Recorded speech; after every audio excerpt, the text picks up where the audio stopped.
Hello, I am Mayor Betsy Nash, and welcome to the January 27th regular City Council meeting. This is a hybrid meeting with City Council, city staff, and members of the public participating virtually and in the City Council chambers.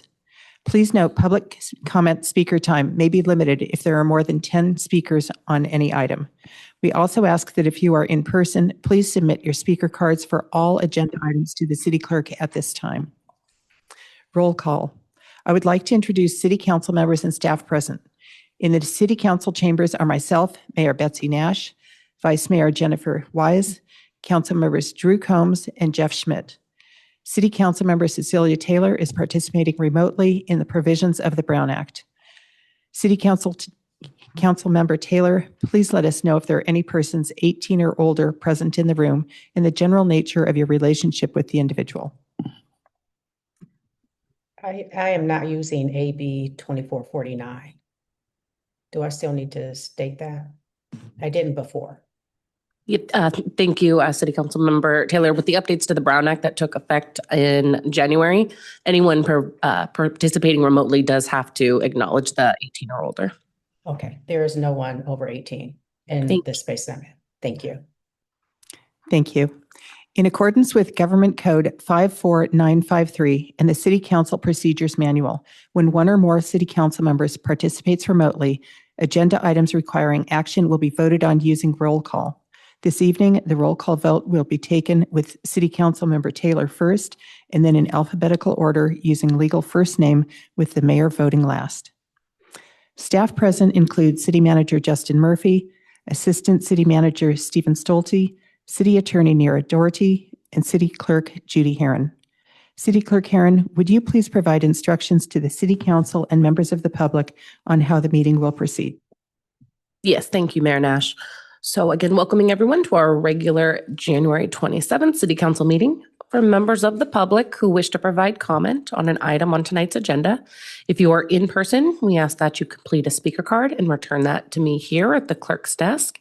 And if you're virtual, after the mayor calls for comment on the item you wish to speak, you can engage that hand feature, or calling in, press *9. That concludes my instructions. Mayor Nash, you may continue. Thank you. Agenda review. Agenda review provides advance notice to members of the public and city staff of any modifications to the agenda order and any requests from City Council members. Does the City Council wish to pull any items from the consent calendar or informational items? Does the City Council desire to modify the order of any agenda item?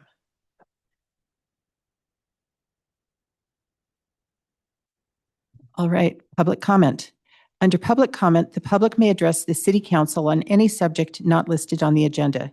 Each speaker may address the City Council once under public comment for a limit of 3 minutes. Speaker time will be limited if there are more than 10 speakers. You are not required to provide your name or city of residence, but it is helpful. The City Council cannot act on items not listed on the agenda, and therefore the City Council cannot respond to non-agenda issues brought up under public comment other than to provide general information. City Clerk Herron, please call for general public comment. Thank you, Mayor Nash. So at this time, if any member of the public wishes to provide comment for items not on tonight's agenda, if you're in person, return that speaker card. And if you're virtual, engage that hand feature. Calling in, press *9 now.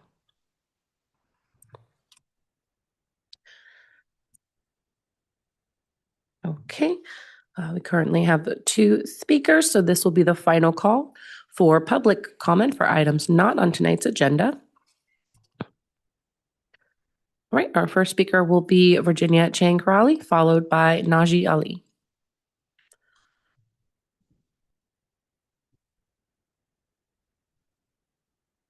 Can y'all hear me? Good evening, council members. My name is Virginia Chang-Karali, and I'm here representing the Menlo Park Fire Protection District Board of Directors. We did our reorg last month, and I'm the current president of the board. But last month, we also we elected, or I guess assigned, committee liaisons. And so again, I'm going to be the Menlo Park liaison and also the San Francisco Creek JPA liaison. And so I'm actually here tonight to invite everyone, and I don't know if Councilmember Taylor can hear me, but the Creek JPA's Executive Officer, Margaret Bruce, will be speaking and making a presentation about the creek at our next board meeting on February 17th at 7 p.m. And it will be at Station 1 in our classroom at 300 Middlefield Road. So I wanted to invite everyone.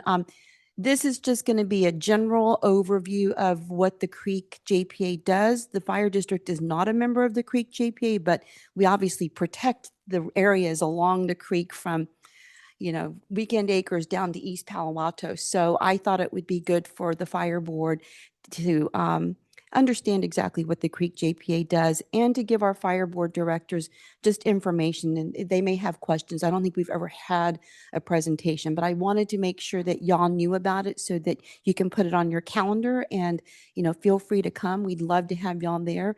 And if you have any questions, you can always reach out to me, but I'll probably be following up with a phone call as well. Thank you. Next speaker is Naji Ali.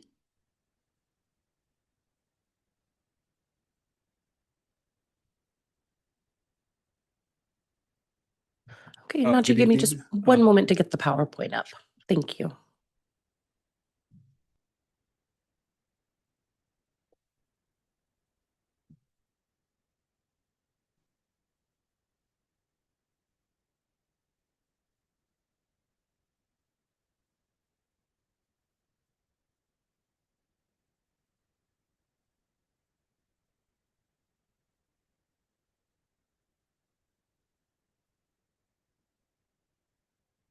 Okay. Good evening. My name is Coach Naji Ali. I am the head coach of Raeswami Belle Haven, which is a 501c3 USA swim team working out of the Belle Haven Pool. This is a photo of some of my team members as well as their parents. I mostly serve, actually exclusively serve children who swim within the Belle Haven and East Palo Alto area. Any child can join irrespective of their ability to pay for rental fees, which is no more than $75, but if they can only pay $1, we don't care. We provide all of the necessary equipment. We're a competitive team, and at the moment, some of my kids, when they first started over a year ago, barely knew how to swim, and 3 of them now are approaching national times for what's known as Far Westerns, which is the elite of USA swimming. I'm really excited to be the coach there.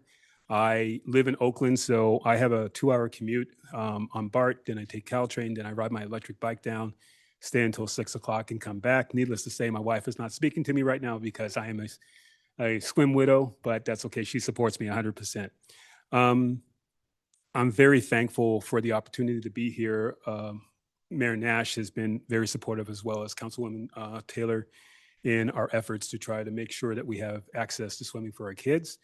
And I'm really thankful to be at Belle Haven, but I am also disappointed because the pool is so sparsely used. Myself and I believe Alto Swim Club mostly use it.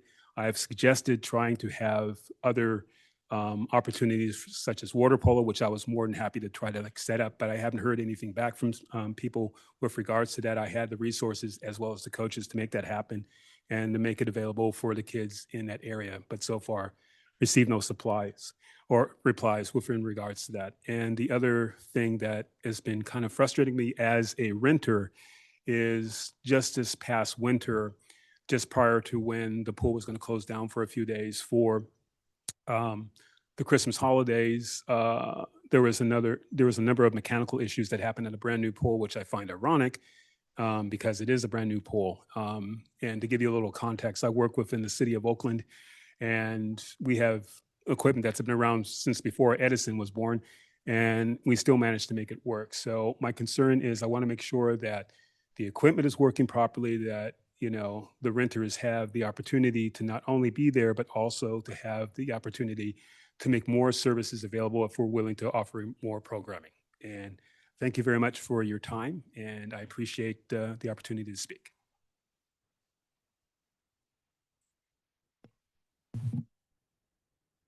Okay, seeing no further hands or cards, Mayor Nash, you may continue.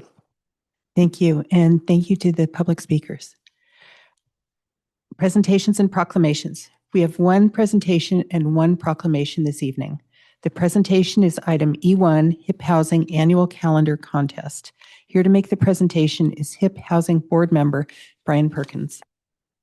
Thank you very much, Madam Mayor and members of the council. My name is Brian Perkins, and I am a member of the board of directors of nonprofit housing developer HIP Housing. And each year we come before the city council and thank you as policymakers and the city staff as well for the partnership that we have in trying to provide affordable housing within Menlo Park. We also do it on the occasion of release of our annual children's calendar, in which the children of San Mateo County compete to draw artwork for the calendar. And then they also explain what housing means to them. And in just a moment, we'll reflect upon that calendar. But I wanted to sum up some of the progress that was made over the last year within Menlo Park as part of our partnership. And during the fiscal year for us, 24-25, we had 52 tenants, which were housed under our property management division. We have two different buildings here in Menlo Park. We also had 14 individuals who applied to the home sharing program. This is a program in which people who largely are housing rich and cash poor and who want a secure tenant can take that person through the mechanism of HIP's counseling and HIP's contracting process and get a great tenant for their home and or their ADU. So if you have people that are interested not in maximizing the profit necessarily, because that's something that the internet and the open market could do, but someone who really wants to have a partner over time, typically a senior, those people should be contacting HIP, and we can talk to them about our long-term success in making these matches. We also, during the last year, had 6 seniors who went through our housing readiness program. We're focusing on seniors. One of the emerging realities in San Mateo County is people who are leaving the workforce and then finding themselves devastated because they can't afford rent after they leave the workforce. So we work on finding them matches or finding them our own units or units from another provider. And 6 of those folks called HIP asking for assistance last year. And then finally, we have 2 families who are enrolled in our self-sufficiency program. It may not sound like much, but these are families who are creating miracles. These are people who get housing subsidies. Typically, they pay about $100 per room per month, and then they sign a contract with HIP, and this is a contract to become educated. And over the course of 18 months to typically up to 5 years, these people will go to class, typically through a community college and then a state university, and they will graduate. It is quite common for me when I'm reading about our graduates in the self-sufficiency program, quite common for them to graduate in master's in social work, psychology degrees, and so forth. They go on to have tremendous careers in high-paying occupational categories, serving our community. So you, as a Menlo Park City Council and the city staff, contribute in that concrete a way to this particular program. It's 2 in Menlo Park. It's more in other locations which have more people. But we want to be sure to thank you for that, because this is truly empowering people to make their lives much better. These are almost always single moms, by the way. I also wanted to comment on the characteristics of some of our renters in Menlo Park, because sometimes that's instructive to a council as well. And I'm pretty sure that these reflect the people in Menlo Park. There was some confusion at one point, but I believe these are our renters. There are 7 who get their income from disability payments. So disability would typically be between $1,500 and $2,000 gross per month. There's 1 teacher's assistant in one of our units. There are 2 people currently unemployed. There are 2 college students, 1 waitress, 2 counselors, 1 store clerk, 1 who's getting income, 4 who are getting income from retirement. And this is the one I like. There's 1 handyman. So when you reach out in that one ad or whatever online and you happen to get somebody who's going to help you with a small problem around the home, it's possible that person is actually a HIP housing resident. And their services in the community are made possible through the partnership between Menlo Park and HIP housing, because they're here to experience that. And then finally, I wanted to talk for a moment about a different type of person who might indeed be income qualified, even though they're probably not yet a HIP housing resident. I went online to Indeed.com last night and looked for an occupational category that would produce an income qualified person. If you're a clinic courier assistant at Stanford Medical at Stanford Healthcare, then you are earning perhaps as much as $72,000 a year, and you are income qualified for being in a HIP housing unit. So again, I know that council members look for examples when they have to explain to the community as a whole who it is who's living in these affordable units. These are the people. They're the folks that are retired. They're the folks that are the clinic courier assistants.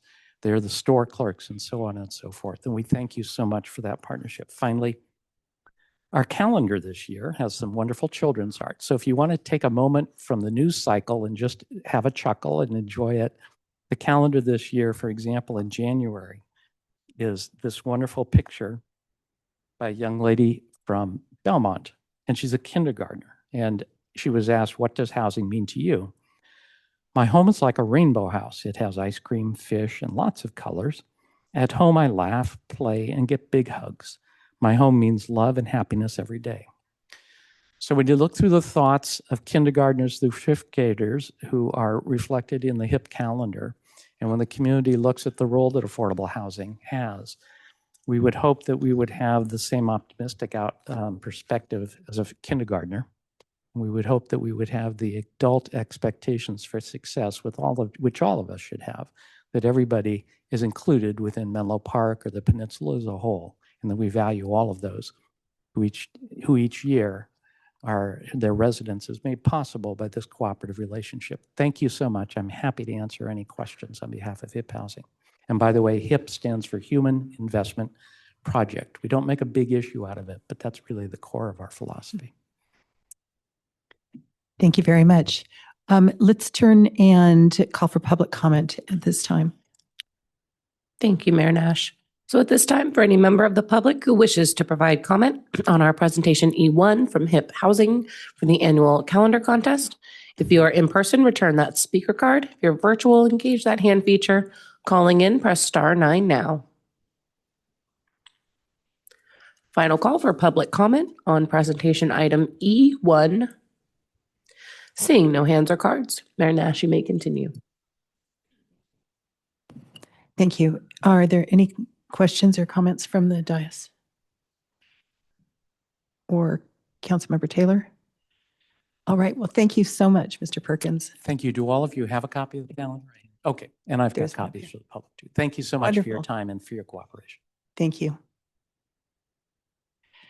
The next item is E2, Black History Month Proclamation. City Clerk Karen, could you please call for public comment on this item? Yes, thank you, Mayor Nash. So at this time, if any member of the public wishes to provide comment on our Proclamation E2, recognizing Black History Month, if you are in person, return a speaker card. If you're virtual, engage that hand feature. Calling in, star 9 now.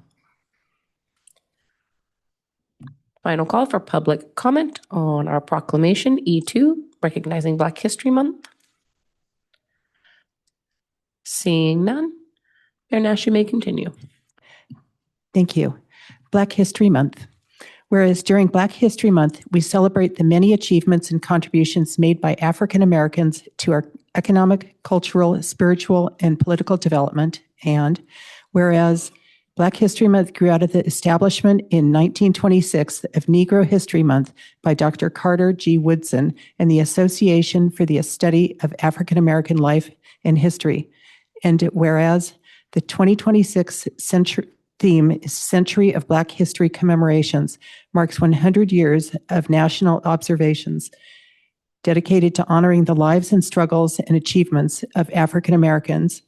And whereas the observance of Black History Month calls our attention to the continued need to battle racism everywhere, including in our own city, and to build a society that lives up to its democratic ideals. And whereas the city of Menlo Park continues to work toward becoming an inclusive community in which all people, past, present, and future, are respected, valued equally, and recognized for their contributions and potential contributions to our community, the state, the country, and the world.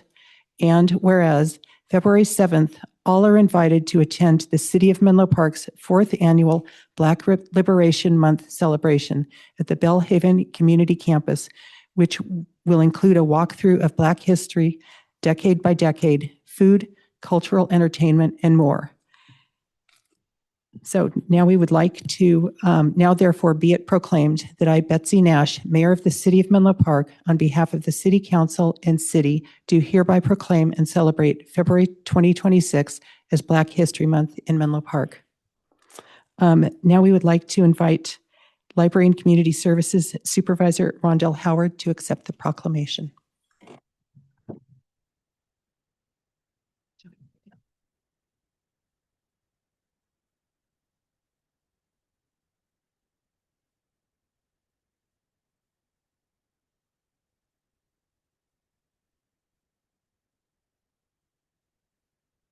Hello, how you doing? Thank you, thank you. So on behalf of the Library and Community Services Department and the staff here at the City of Menlo Park, I want to thank the City Council for recognizing Black History Month. As listed earlier, we are celebrating, now marks 100 years of celebrating Black History Month, whereas back in 1926, when it first was started, it was only celebrated for a week at a time. And so making this huge accomplishment and making that century mark is huge. And as mentioned also, again, please, if you do have the time to come out February 7th to celebrate with us at the Belle Haven Community Campus from 1 to 4. Again, we'll be walking through the decades, have a bunch of cultural events that'll be happening entertainment-wise, and of course, free food. So I invite you all to come out. And again, thank you for having me here today.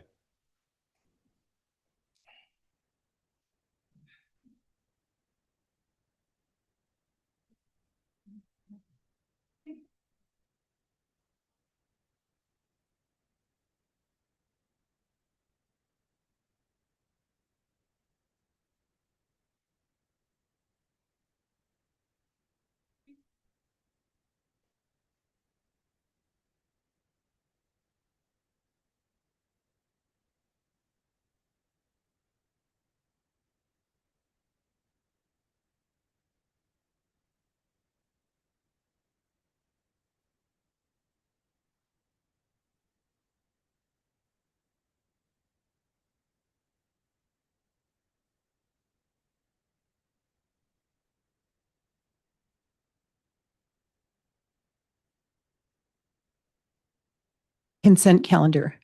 Under the consent calendar, the City Council may take action to approve routine business items in one motion unless a City Council member, city staff member, or a member of the public requests that an item be discussed or continued to a later date. City Clerk Karen, do we have any public comments on the consent calendar? Thank you, Mayor Nash. So at this time, if any member of the public wishes to speak on our consent calendar items F1, City Council meeting minutes, or F2, a construction contract for the Smart Irrigation Infrastructure Project, if you are in person, return that speaker card. Calling in, press *9. If you are virtual, engage that hand feature now. Okay, this will be the final call for public comment on our consent calendar items F1 and F2. Seeing none, Mayor Nash, you may continue. Thank you. Is there any discussion, or would someone like to make a motion or a second on the table to approve the consent calendar?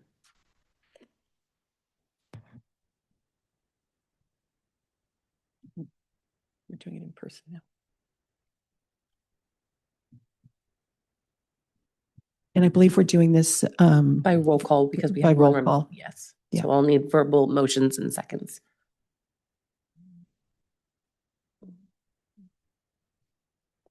So I do need the motion and second Do we verbally. We will not be using vote cast So, this evening. yeah, we're not using. I can move. Yeah. I'm happy to second. Great. So I have a motion on the floor by City Council Member Schmidt and a second by Vice Mayor Wise to approve the consent calendar. Any further City Council question or discussion? Seeing none, by roll call vote, City Council Member Taylor, Yes. City Council Member Combs, Yes. City Council Member Schmidt, Yes. Vice Mayor Wise, Yes. Mayor Nash, Yes. and the motion passes unanimously. Thank you. Thank you. Study session. Study sessions are an opportunity for city staff to introduce an item that will require policy direction from the City Council in the near future. City staff will provide a presentation. I will then call for public comment. After public comment, the City Council will discuss the matter interactively with staff. The City Council will not take an action on items addressed in study sessions. The City Council may provide direction to city staff for preparation of additional analysis or information necessary when the item returns to the City Council for action. The study session tonight is G1, provide direction on the city's Middle Avenue pedestrian and bicycle rail crossing project. Here to introduce the item is Public Works Director Azalea Mitch.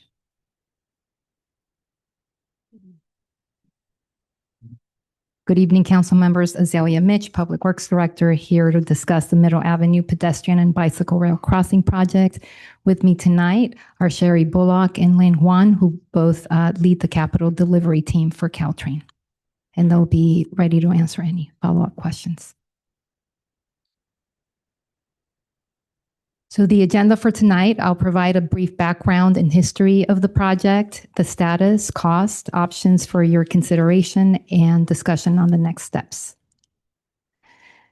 The 2012 El Camino Real Downtown Specific Plan includes the development of grade separated bike and pedestrian crossings at the Caltrain station and in the vicinity of Burgess Park, with the objective of improving east-west bicycle connectivity and safety. As part of the Transportation Master Plan, which was adopted by City Council in 2020, this document sets the vision for the transportation needs of the city, and it includes critical infrastructure projects to enhance safety. It includes the Middle Avenue project. The project's objectives are to improve safety, promote multimodal transportation, reduce travel times, improve the connectivity, and provide alternatives to the busy streets such as Ravenswood Avenue and El Camino Real. In 2016, we were fortunate to receive funding to begin the preliminary design and environmental documentation. The proposed concept was approved by council in 2023. The purchase of needed right-of-way was finalized in 2024, and we entered into a memorandum of understanding with Caltrain to advance the design and begin the federal environmental documentation process. So since then, we've managed to work with Caltrain on getting the design team, the contractor, the environmental consultant, and cost estimator on board. We've been engaging with Cal Water and the West Bay Sanitary District on the relocation of utilities, as well as with PG&E and the third-party fiber companies. We had a value engineering workshop with Caltrain and the contractor and design teams, where we discussed the length of the tunnel, the challenges with the utilities, and most specifically, the Caltrain construction windows. The design has now been updated to 35%. So the design elements for the project include an 88-foot long tunnel that's 9 feet high and 20 feet wide.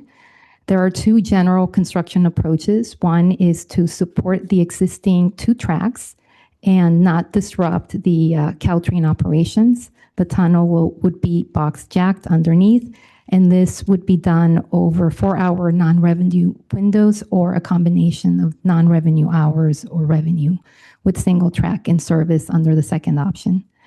The other construction method includes a more conventional cut and cover excavation approach where the tracks would be removed, the tunnel placed, and bus service would need to be provided between the Redwood City and Palo Alto stations.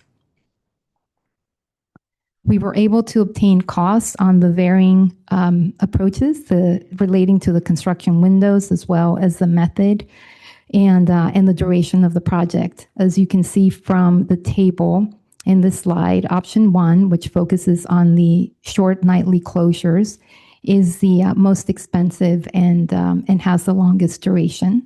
Option 4, which focuses on the 1 weekend shutdown with the bus service and open excavation, is the least expensive and shortest. And as you can see, the construction window is a significant key cost factor for the construction. In total, accounting for the construction and the soft costs, as well as the contingency and right-of-way acquisition, the total project costs are estimated on the low side to be $56 million and on the high 65. These numbers do include an estimated $5 million for the relocation of the fiber lines, which can be negotiated. We do have several funding sources, both local and federal, in the amount of 22.7 million, which leads us to a funding shortfall ranging between 34 and 46. Given this funding shortfall, we're here to discuss potential options for your consideration. One includes finalizing the design, which is our recommendation, phasing the project, or discontinuing it. To finalize the project, we would complete the design and environmental documentation by March of 2027. This would enable us to be shovel-ready, which would make us much more competitive for any future grant funding opportunities. We would assess those opportunities at the state and federal levels. We would engage with the San Mateo County Transportation Authority to see if there are any local funding opportunities for this project. And it's important to note that this effort is included in Caltrain's Corridor Crossing Strategy Program Initiation Report, which takes on a regional approach to the corridor and would leverage this project for future funding. If under this scenario, we would continue to monitor our federal funding, and we do have 3 years to complete the project once the funds are obligated. So we would monitor our window and assess the need for extensions. And we would reevaluate extensions for the Stanford University funding sources. This would require amending the MOU with Caltrain, which we hope to we would bring back to you in April. To finalize the design, we need an additional $5 million. And so we would negotiate both the project and construction management costs that we've been already working with Caltrain on. We would assess our budget. We would continue to discuss the fiber relocation, which Caltrain has the ability to ask the third-party fiber companies to relocate at their own cost. It's a one-time relocation. And we would continue to discuss the operating windows. We would also complete the transfer of the administration of the federal funds to Caltrain. The second option focuses on phasing this project and assessing if we have enough construction money available to build part of it, which would focus on the tunnel. The ramps and the lighting and remaining infrastructure would be built at a future time. So we would continue with, we would revise the design for the scope to include the tunnel only. We would complete the environmental documentation. Now this option would be more expensive given the additional mobilization, additional design, and just the nature of future cost escalations. The completion of the project would remain uncertain because it would depend on us acquiring future funds for the remaining infrastructure. Under the scenario, we would also come back to you with an amendment to the MOU in April. Discontinuing the project would involve forgoing the $60 million that we currently have for the construction. Now, $7 million have already been spent, and this includes the money that was used for the preliminary design, advancing the design, and also acquiring the right-of-way. As you all know, the corridor the projects along the corridor have been challenging. Grade separations have been pretty complicated and costly.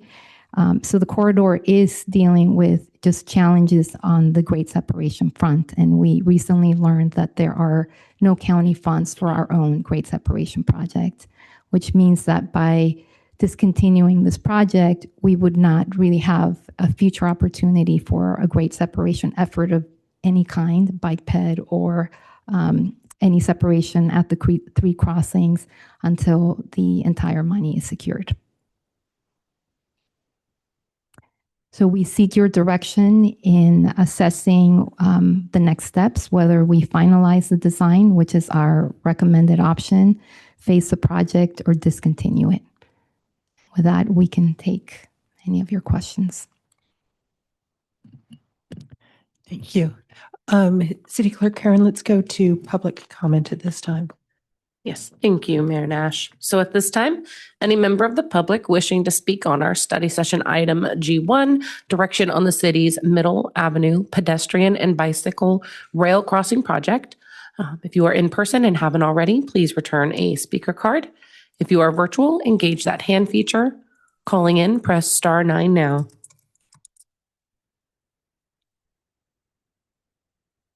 Currently have 3 speakers, so this will be the final call for public comment on our study session item G1.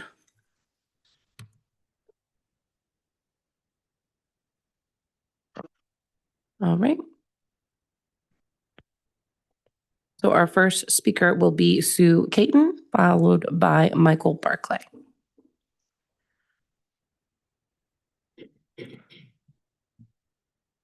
Hi, I'm Sue Caton. I'm a Menlo Park resident and I vote.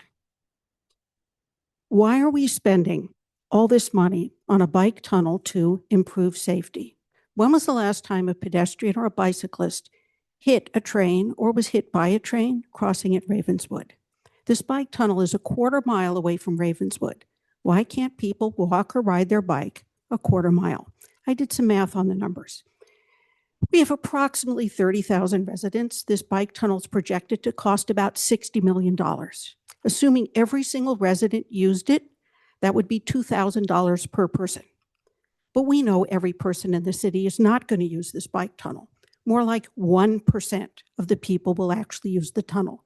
Most people get around by car. So now we do the math, and it's $200,000 per person to build this tunnel that will be used only by a tiny number of people in the city.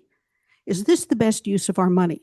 Yes, it's not all coming out of the city's pockets, but I'm a taxpayer. It's all coming out of my pockets, if it's federal, state, county, wherever it's coming from. Okay, what could we do with this money instead? We could spend it on the library, on the grade separations. We really need grade separations. Child care, social services, the library, planning, these housing people who were just up here. And we haven't even looked at the maintenance costs. It's going to cost a lot of money to clean this tunnel, have the police go in there all the time and chase the homeless people out of there. There are going to be stick-ups in the tunnel after dark. It won't be very safe to be used. We haven't figured in those costs. I don't see them in the budget anyplace. So please, let's save some money.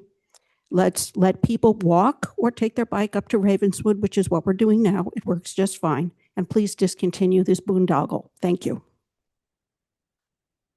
Next speaker is Michael Barclay, followed by Adina Levin.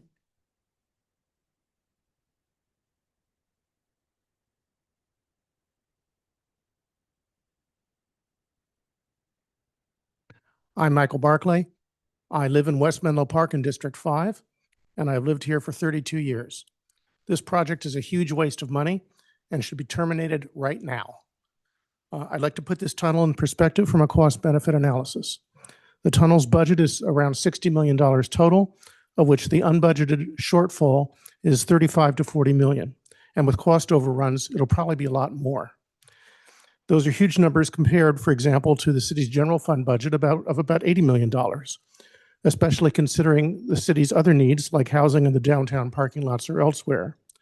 The staff is proposing in their documentation online that you spend $7.4 million right away just to finalize the design. And the costs aren't just money, it's the staff time. The staff will have to spend countless hours raising the $40 million for the shortfall. Do we have that much spare staff time? Is that a good use of staff time?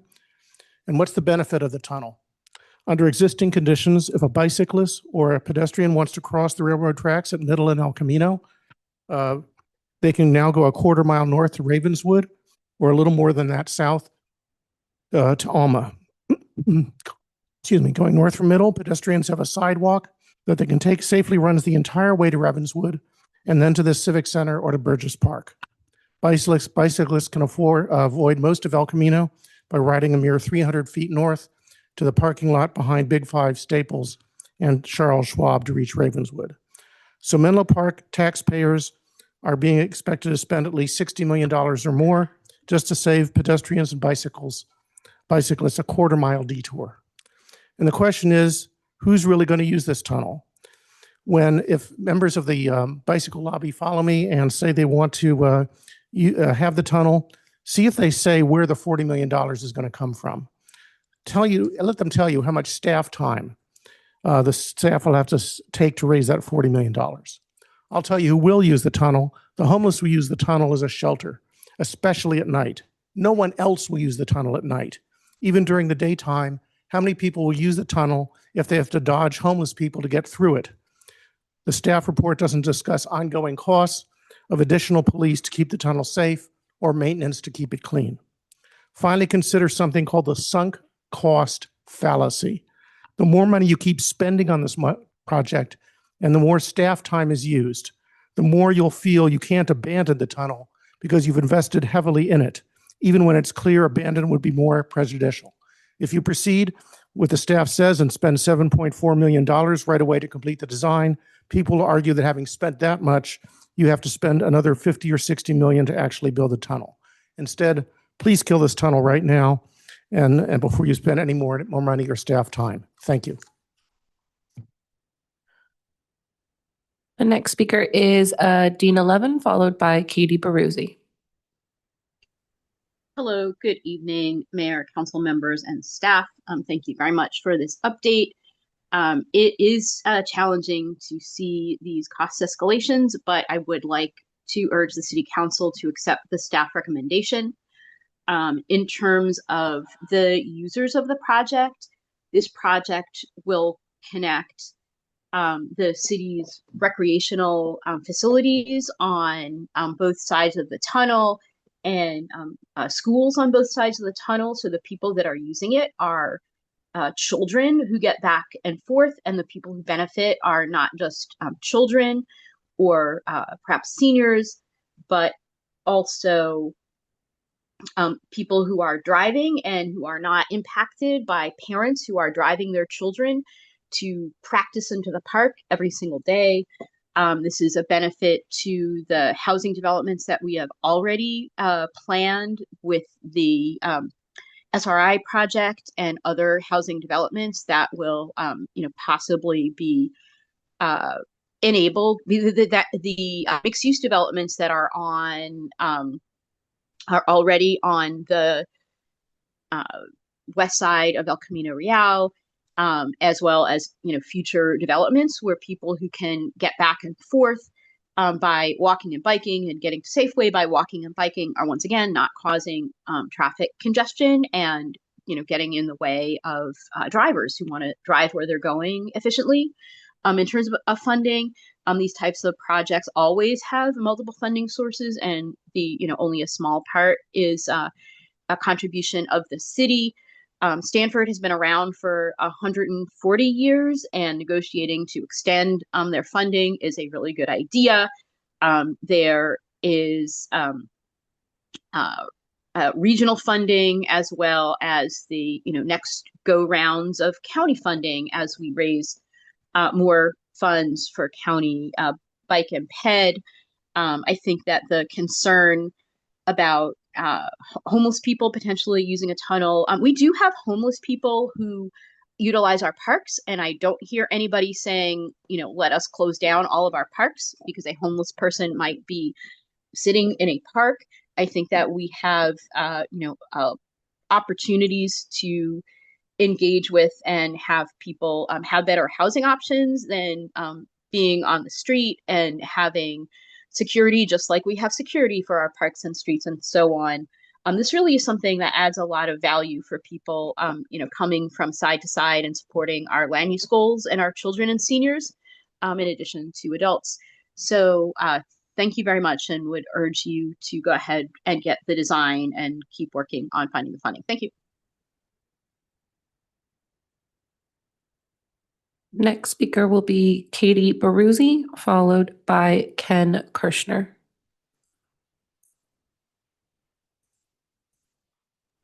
Hi, Council. It's Katie Baruzzi. Can you hear me?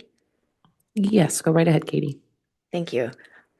Speaking for myself, although I am serving on the Planning Commission, I just want to emphasize that we've been talking about this crossing for, I think, must have been 20 years by now. The best time to build it would have been 15 years ago. These costs are outrageous, but it's not going to get cheaper. And we're looking at a serious growth phase in Menlo Park's history. The state has asked us to plan for 3,000 additional housing units in a city that has something like 12,000 housing units. That's a pretty significant increase. So I think this is not just about the current users, of which I think there would be many. It's also about future residents. And we don't have a lot of available hardscape to build extra roads. So when I think about how people get around the city, I think about the residents of Linfield Oaks and how right now, if somebody wants to run to the store for an ingredient that they forgot, if they're in a car, they go all the way out to Laurel and all the way up to Ravenswood, and before they can get to Safeway. If they're on a bike, then they have to deal with riding through parking lots and on sidewalks and all kinds of sort of janky ways. And this just would be a really nice completion of a series of bike routes that we have both already executed on and are planning as we open up SRI. This will be a critical link in a continuous bike route that goes from Belle Haven all the way up to close to Oak Knoll.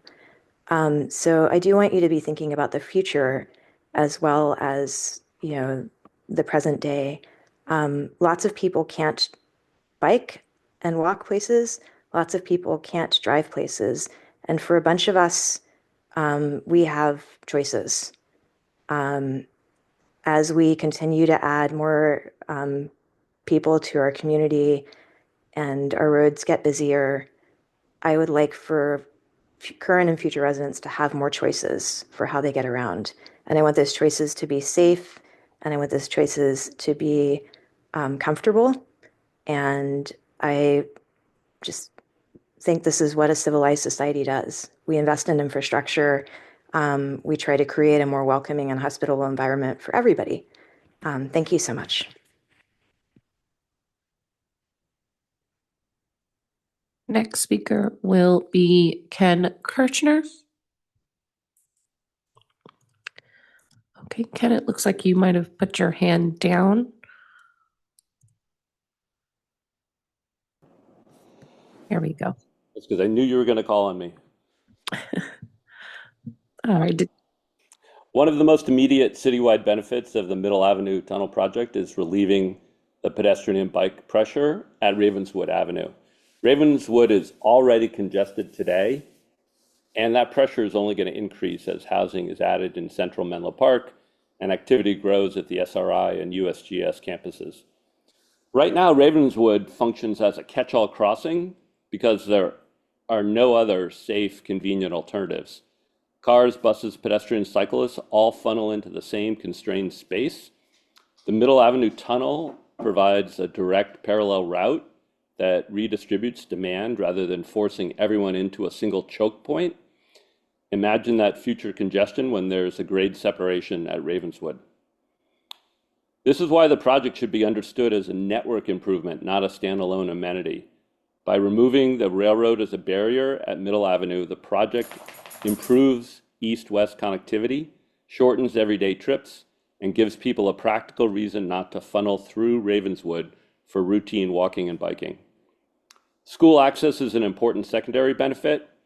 Hillview Middle School serves students from neighborhoods on both sides of El Camino. Oak Knoll Elementary also serves students who cross El Camino. And while the Middle Avenue Tunnel doesn't cross El Camino itself, it shortens routes and concentrates travel towards safer signalized crossings, making safe routes to school plans workable. From a policy standpoint, this approach is consistent with the city's Vision Zero and safe systems principles, reducing exposure, separating modes where feasible, and relying on design, not enforcement, to manage human error. So I encourage the City Council at this study session to continue advancing the project to final design, to preserve flexibility and funding eligibility, to direct staff to pursue the lowest cost construction approach identified in the analysis, and third, keep funding options active rather than pausing and increasing long-term congestion cost and risk. Continuing doesn't commit the city to construction today. It preserves options and addresses a real system-wide problem that affects everyone who uses Ravenswood Avenue. Thank you. Next speaker will be Leslie Feldman. Hello, my name is Leslie Feldman. I wanted to speak today to support building this tunnel. This tunnel will be used, as previous speakers have said, it will be used by children biking to and from school, children biking to and from soccer and other sports practices at Burgess and Jack Lyle parks. It also should be seen as an investment in our community, something that will improve the lives of both children and also the entire community by creating a critical connection point. Right now, and should be thought of as benefiting both people who currently bike and people who don't bike now, but would potentially bike if bike options were better in our city. You can have a bike route that is 95% safe, but if there's 5% of that bike route that is unsafe or it feels unsafe for the biker, they'll choose to drive instead. And for me personally, as a biker, the stretch on Ravenswood, between the train tracks and El Camino, feels like a very unsafe place to bike and dissuades me from biking. And I would assume many other people would feel that same way. So I would really support this investment in our community that will improve the lives both of the bikers and also of by reducing congestion in those choke points that the previous speaker was talking about. Thank you.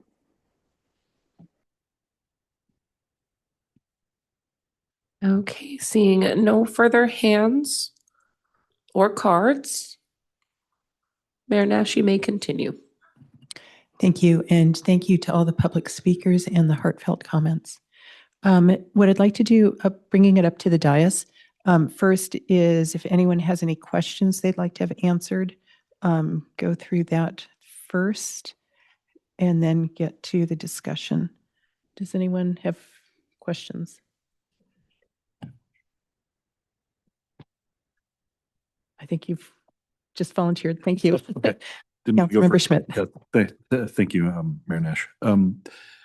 Most of my questions, so I do have a position on this, but my biggest questions are around the funding, and I'm worried. Well, I had a couple specific questions, and then I'm a little more worried about the feeling that the money will be there and it will be freed up, because I don't feel like that's the environment that we're in over the next few years. But one quick clarifying question. There's a 7.4 in the staff report, and then Ms. Mitchell, you had mentioned 5. So what's the number? What's the actual number we'd be authorizing? So to proceed with finalizing the design, so we currently have an MOU with Caltrain for $2 million. And so that we need an additional 5. So the total design, finalizing the design and environmental documentation and the project management. So that would be an additional 5. So 5 out of our pocket, 2 from Caltrain. Okay, great. 2 existing that we have already spent, because that's been spent on this phase. And so the MOU would amend that for the additional funding needed to complete the design. That's part of the $7 million sunk cost already. Exactly. Great, thank you. Yes. That was a little confusing. And I think my other questions are around, the phasing cost, it's a little unclear. I've had conversations where phasing could be an interesting option given the stretch we need in the current funding environment at the federal and frankly state level. And I've mentioned that many times from the dais. So I'm concerned that we're optimistic that the money will somehow emerge in the next 5 years, and I don't believe that necessarily. So I'm curious about, do we have estimates for if we chose phasing as opposed to a full proceed? Do we know what that would approximately cost? Not yet. Okay. So if under that option, if per council's direction, our first task would be to work with a contractor to assess what it would take to build the tunnel. And we would then determine if there are enough construction funds to actually proceed. Got it. And that would remain closed as well. I think I read in the report that we sort of dig the hole and we get a little bit, and then when money potentially shakes loose, we can finish. Yes. So the idea would be to build the tunnel itself, which is would be completely in Caltrain's right of way, seal it off, and then at a future time, then build the ramps that are in the cities right away. Got it. And then the last question around cost it's more of and I'm not trying to pin you down as much, but more of this idea of if we're shovel ready, the funds will be easier to find. And honestly, I'm just skeptical of that because I hear in all the nonprofits and stuff I work with that they have that feeling as well, and it still doesn't change the federal funding landscape, for example. So could you maybe just dive a little deeper on that, and would that increase your certainty from 20% that we're going to get the funding to 80%, or is it just still super unknown? I would say that it's unknown. Okay. But projects that are shovel ready are more competitive. So that's all we can share in the sense that I think past grant programs have prioritized projects that have been shovel ready, and that's consistent also with our approach on Safer Bay, for example, that you all gave us the direction to proceed so that we can be ready and make some tweaks to the design. But designs that are complete or close to complete, 90%, are indeed more competitive for that funding. Great. Thank you. Those are my main questions. Thank you. Are there other questions? Councilmember Combs. Yeah, thanks, Mayor Nash. Thanks for the walkthrough. The staff is recommending to finalize the design. Why is that the staff's recommendation? And how close a call was it with regards to the staff making some other recommendation? So I can definitely start, and our Caltrain colleagues can follow, but phasing is just overall more expensive. There is uncertainty, right? We build this tunnel and great, we're out of Caltrains right away, but we would not know when those ramps could be built. So it's definitely not the most efficient approach. And so hence, collectively, we discuss the pros and cons, and from a cost efficiency aspect, it's just better to build the project at once. You're mobilizing once. You're not dealing with a cost escalation, which would be uncertain, given the timing that would be needed, or how long it would take for us to obtain the funds needed for the ramps and the rest of the infrastructure. But if you can add.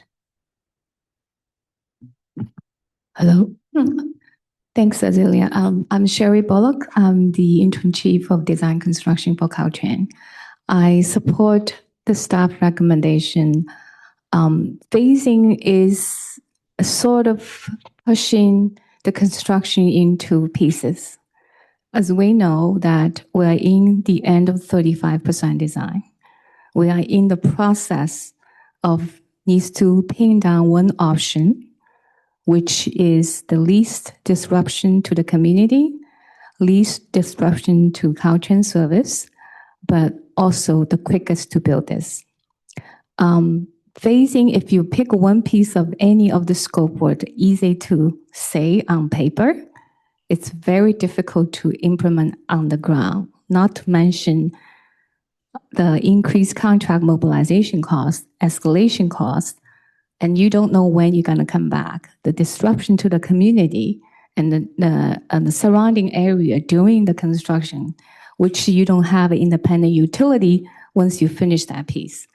It is really important as a project delivery agency of Caltrain. We wanted to make sure that we can help the city to build this as the quickest duration, as the least cost, most efficient to the public as well as to the service. And that's why we're here to support the staff recommending to continue 35% design to final design, which you will pin down which option we're going to build. We already have CMDC contract on board with informal final design allow us to negotiate final price. For the time being, Caltrain has launched this, we call a CCS, which is quarter-wide Grade Separation Elimination Program. It is really unreasonable or not even practical to put all the funding burden on the city alone, especially for construction. And our approaching will be having a special task force with our steering committee, with the TA, with the city, to come a way of a strategy of the program funding for corridor-wide to basically put the project within the program to allow us to eligible for state and federal funding in the future. So once we have that approach, we will put the resource behind it. And Mid-Avenue, if we finish the final design, it will push us to the queue because we're shovel ready. If any available for construction, that this project will be benefit to build out. Thanks for that. I appreciate the additional context. Yeah, I sort of refer to the phasing option as the high-speed rail option, pun intended. Is that like, you know, the tunnel is the Central Valley. It's like, let's build it in the Central Valley. And hopefully, you know, that'll be invested enough that eventually we'll get LA and we'll get the Bay Area. I understand it has not quite worked out for high-speed rail, at least at the moment. Maybe it will in a couple of generations or so. But so then, did the staff ever seriously consider the recommendation of stopping the project? Was that ever, or is that just thrown in here as like an option for council to consider, or did you guys actually like sort of talk through how that might look, or what would be clear upsides of that? Absolutely. The options that we brought to you have been thought through. In terms of foregoing, discontinuing the project, there's so much effort that went into acquiring the funds and the long history that it's hard to recommend that because we're still hopeful. But it is an option that is real because we don't know, we don't have any certainty on us acquiring future funds. The only certainty we have is the commitment to be shovel ready so that we're more competitive. And so, my final question regarding the finalizing design option, like how I know as it relates to some of the funding like expires after 3 years, or you have to, you know, get it extended or something along those lines. But how long are designs good for, right? Because I mean, there is a shelf life because construction technology advances, changes. And so there does come a point at which it's like, well, if you've not built it, it's like, irrespective of the funding, it's like those designs don't comport with how these things are done now. And so my question would be that, like, from a staff's perspective, what is the upper bound of a time frame we could expect, like, that these designs would be good until you reach into like everything has changed and you would have to go back and do substantive changes? The fortunate aspect of this project, it's actually a simple project. It's a tunnel. Tunnel technology has actually been advancing. With respect to the design, to be the best practice is shovel ready is 90% to allow for any code updates, any modifications. It's not a redesign. By now at 35%, we actually a few weeks ago did potholing to determine where the utilities are. We've done all our homework. We would proceed with this is really a structural project. And I think so from a foundational standpoint, it's a simple, would be solid design that perhaps might, let's say it takes a decade.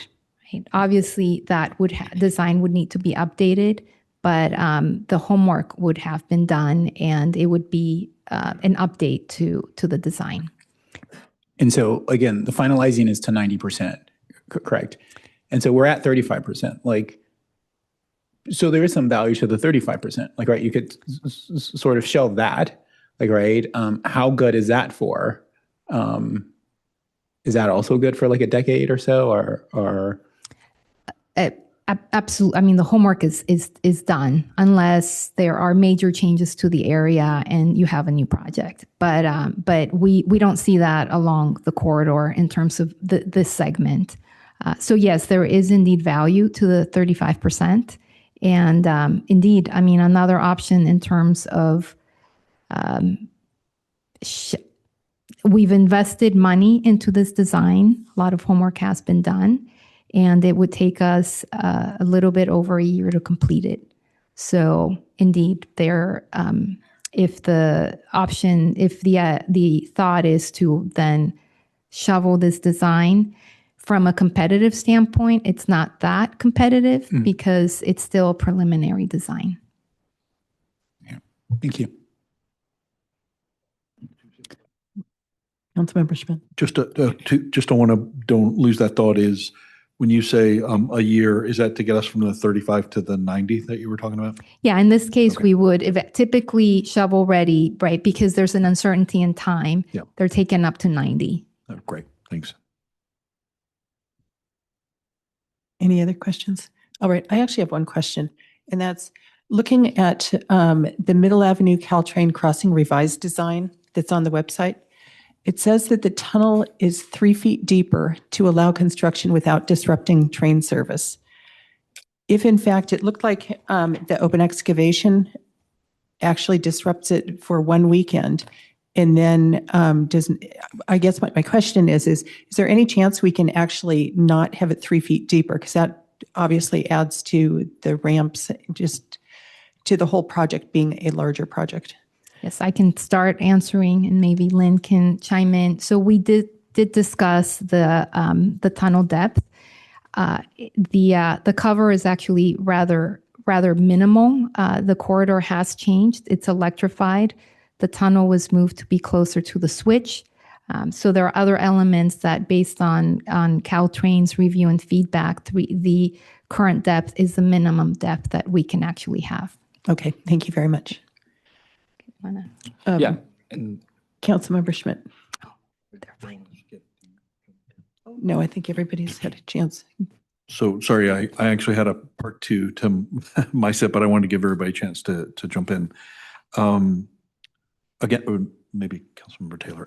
Anyway, I'm worried about the counting on the funding as well. And so I was hoping we could dive into the specific sources of the 22.7 million again. So I'll just sort of rattle a few off, and then I had a Caltrain question as well. So biggest thing on my worry is DOT, Department of Transportation, and the omnibus bill. Could you talk a little bit more? Well, could you talk a little bit more about basically most of the construction fees that we've already secured? Because I feel like, given the state budget, given the uncertainty of whatever the heck is going on at the federal level, none of that really feels solid and locked in. So could you talk through maybe the 4 construction sources and help us understand, one, how locked in they are today versus they might have been? We felt much more secure a year ago relative to the money flowing, but I don't think we feel that way. So could you maybe narrate through those 4 sources and talk about the certainty levels and all that? Absolutely. Our conversations and meetings with the Transportation Authority as it relates to, and also Caltrans, we have throughout the year have been meeting with them on OBAG 3, which is the federal funding that we have, and also the earmark. And based on all their information, that funding is secure. It was approved by Congress, or now the Transportation Authority and MTC are working on OBAG 4. So they're actually are working on the guidelines for then that cycle of funding. So all the information that we have received on this project is that funding is available. It needs to be obligated. We haven't received any, at this moment, of course, anything can change, but any concerns over those funds disappearing. I don't know if from Caltrain's perspective on transportation funding, if there have been changes overall. I assume you refer to the federal level. Yeah, we have not been lucky enough. Our federal fund is pretty stable, And we actually working with our grants people on this particular transfer to Caltrain for administration. And my understanding this is FHWA grants, right? We have always received FHWA grants. And in my experience with previous capital project, we actually extended as well because of the construction timeline does not line up. So it's a pretty straightforward extension process. We just need to make sure our communications with grantor was open and transparent, let them understand the project situation. And our grants department is willing to do, and I don't believe it's much of a challenge.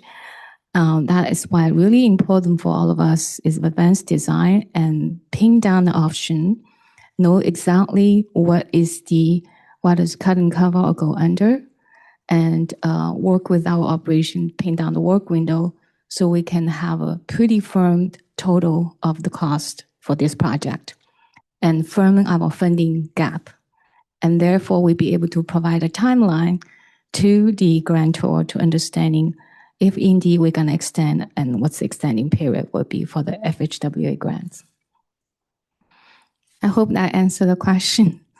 It does, although I think what I'm trying to vocalize is, what you hear from investments is previous performance, previous experience is not indicative of what's happening today. So that's really my worry is it's great that we have, this consistency, but that's been disrupted at the federal level in particular. So that causes me a lot of skepticism that it's going to be, just because it's been smooth before doesn't mean it's going to be smooth moving forward. So that's sort of where this is coming from for me at least. And then maybe Ms. Mitch, just a quick, I'm assuming obviously the development agreement contributions are kind of already in our account, so we're not worried about those. But then the Stanford grant and the One Bay Area grant, those are sort of locked in as well. I guess what I'm trying to get a sense of is how locked in is most of this construction fund, and are we going to be going back and asking for 60 million again, or are we really asking for 40 down the road? I can say the Measure AW funding, which is earmarked for design, we're submitting our reimbursement for that, and that's local. And in terms of the development agreements from Stanford, those are construction funds, so they're not in our account. The agreement allows for an extension once there's substantial progress made on the project, which includes basically being in design and finalizing. And so that agreement has a 5-year extension. It was signed in 2017. It's a 10-year agreement with an extension of 5 years with substantial progress on the design. So we would if we are directed to proceed with either the finalizing this or phasing it, we would go ahead and just reevaluate our current agreements, make sure we're interpreting them correctly. Great. And then the final question is sort of a Caltrain question. It came up as we were back and forth. So let's assume we proceed. Let's assume we're going to kind of find the funding somehow for state and federal. Does that mean Caltrain is going to be in the lead seeking those funds on our behalf? Because my gut is telling me that could probably be more advantageous than the city of Menlo Park being the lead on this. And I'm just not sure if those discussions have happened, or is that something to be negotiated still? Absolutely. I can start and follow. We have made some, in the MOU, if we return with an MOU, there have been some administrative changes. The federal money came through us, the city. It was awarded to the city, but it came through the Federal Highway Administration, not the Federal Transportation Agency. It created a few administrative challenges for us. So we're in the process of transferring those funds, which would put Caltrain as the lead on this project. And maybe Sherry, you can chime in on our conversations about how we would partner on future funding and what that means in terms of Caltrain being the lead. Thank you for the question. And this is indeed a really good question. It's a strategy change for a grade separation project because in the past, the city or TA is always leading the funding, and Caltrain is delivering the project. The money is basically through MOU funneled through. It is my recommendation for a project entering the construction phase, Caltrain needs to be the orchestra of all the money and know where to spend and when to spend. It is in the process right now. I have to be very honest. We are not 100% there yet. We are working with the TA and the city collectively, try to clarify roles and responsibility, in particular on funding strategy. And hopefully that in the short period of the future, we will have a very clear roles and responsibility workshop with all the city to define those roles very clearly on the funding side. But this is a question is always in my mind because as a delivery person, especially when the construction is happening, you really need to understand availability of the money and in order to make sure that you get the most value out of the money that you received. Do you have a, when you say short period of time, is that the next quarter? Is that this year? Is that, Yes. When does that pin down? We are having a serious CCS discussion at the board level, at the city level. This is in the schedule right now. Okay. Thank you. Apologies for diving really deep on the funding, but it's probably my biggest source of concern for this whole project. So thanks for answering those questions. I appreciate it. So now let's go to discussions.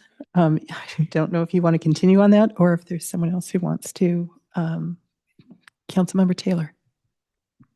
Thank you, Mayor Nash. Going back to some of the questions that Councilmember Smith just asked, and this is regarding the funding chart on table 3.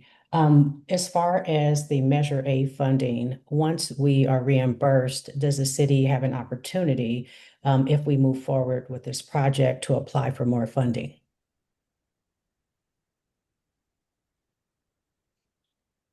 Through that grant cycle, the application that was submitted was just for design, but the TA does have quite a few grants, additional grants coming. So we would continue to look at applying whatever the TA, whatever this program, this project would be eligible for. Thank you. My next question is about the Middle Plaza Development Agreement. It has on there private and then Stanford University funds. Was any of that money raised?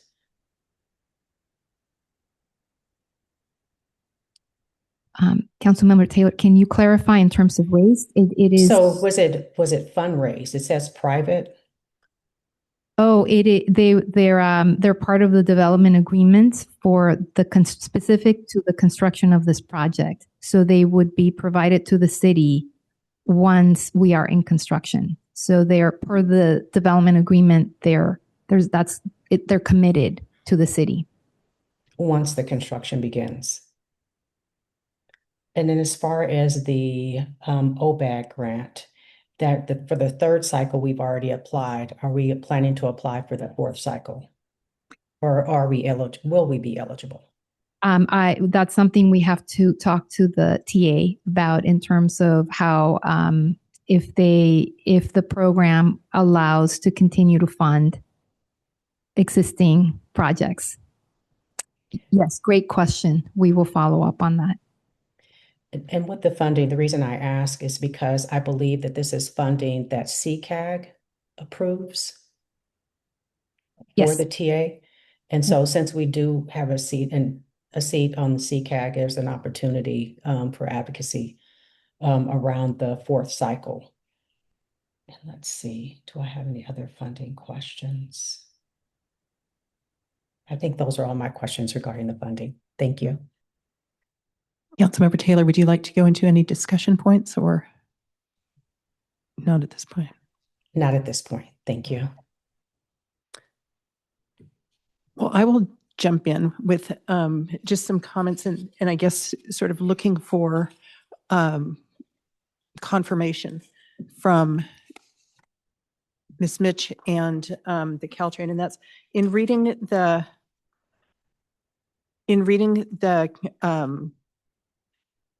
one of the attachments about from Caltrain.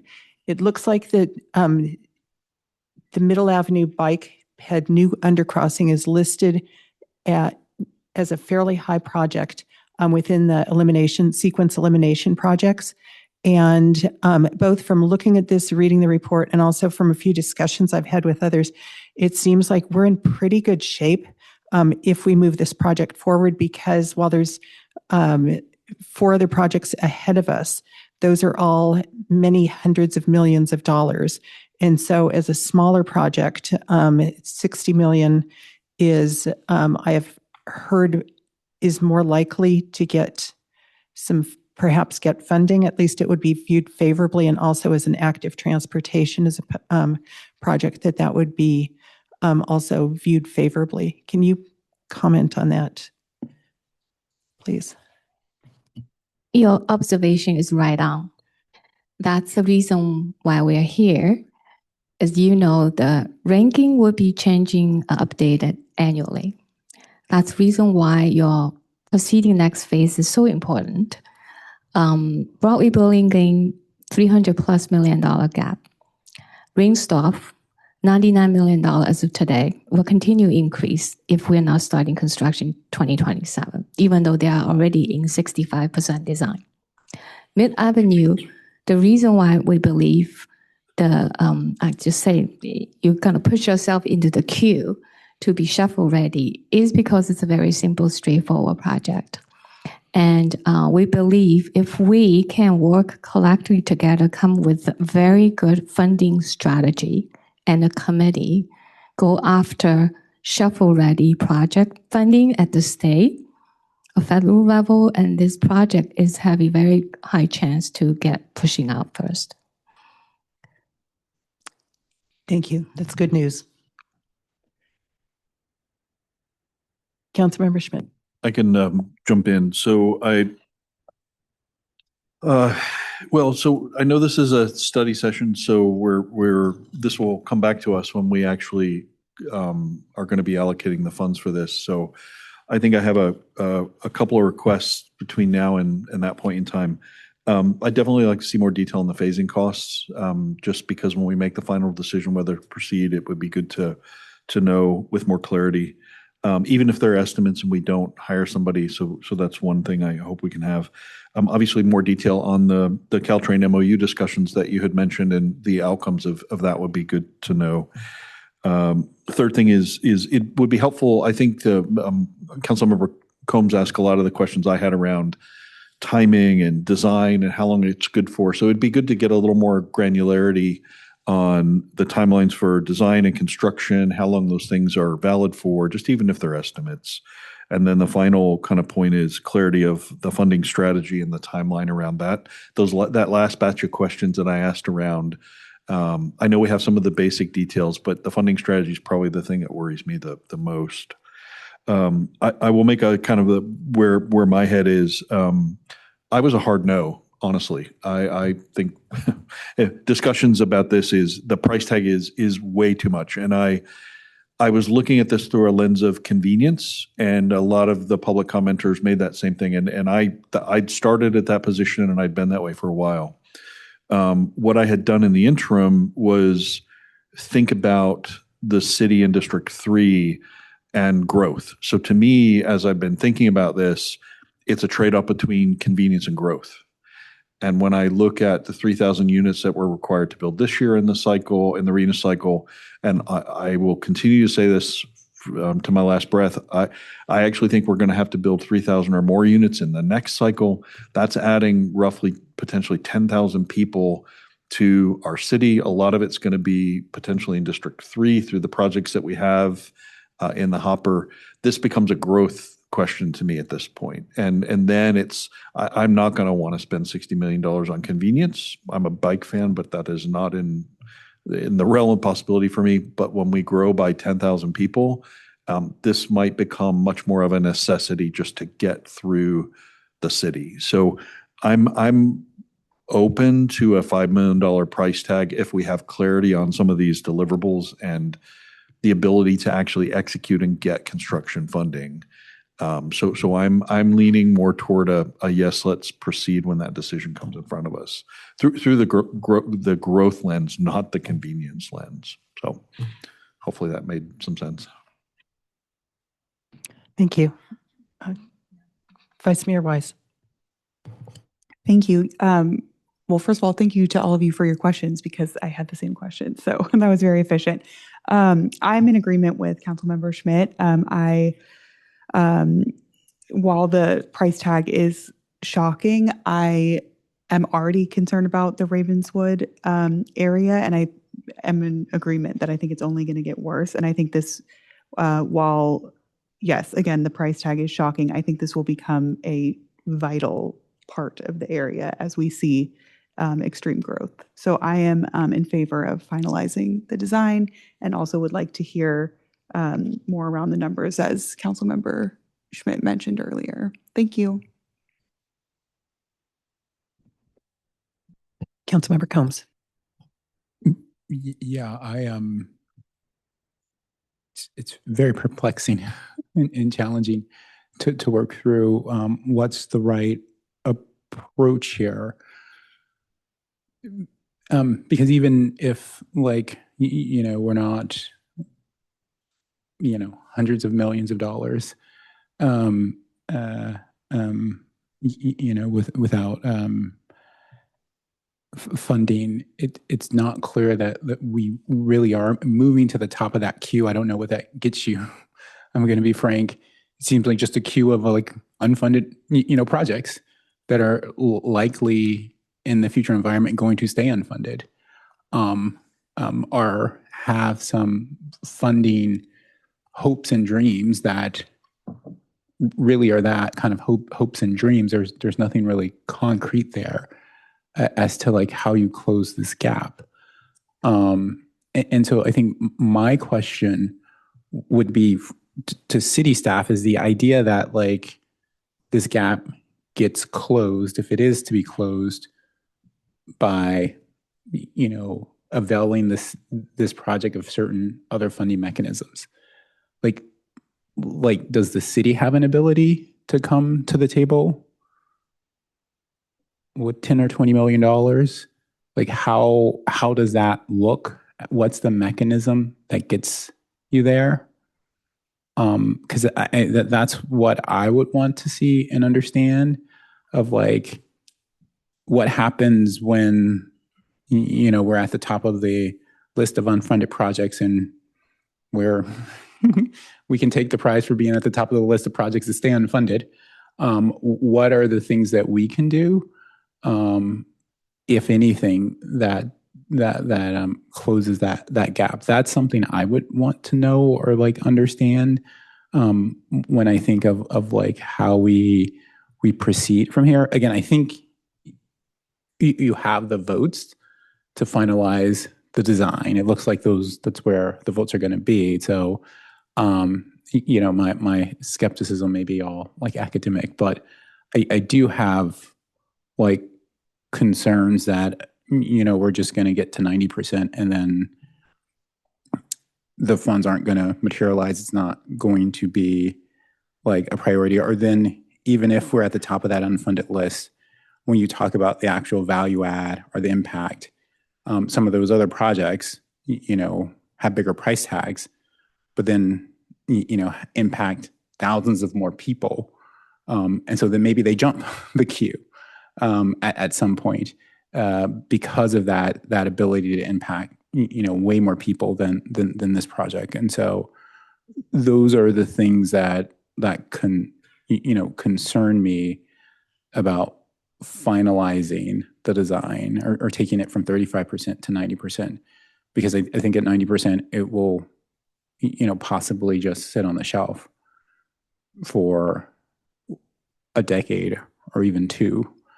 And then if the city does revisit this, then it might, be it's starting over again, because this represents I think at least the second, if not the third iteration of this undercrossing. It's been in different spots. It's been at different levels, right? And I know we even have acquired property in connection with this, talk about sunk costs. We've acquired property that has no other value other than this tunnel. And so I completely understand all the time and effort and money that has been put into it. But I do think when this does come back, for me, it'll seriously be on the table of for what I want to support, do we stop it at this point and say we've got 35% and it's really not worth it to go to 90% when so much of how this gets closed out remains murky, unless the city is willing to put together something that says, I don't know if it's a bond or if it's something, but there's something that we would be willing to do to guarantee or to provide some additional guarantee that this could get finished.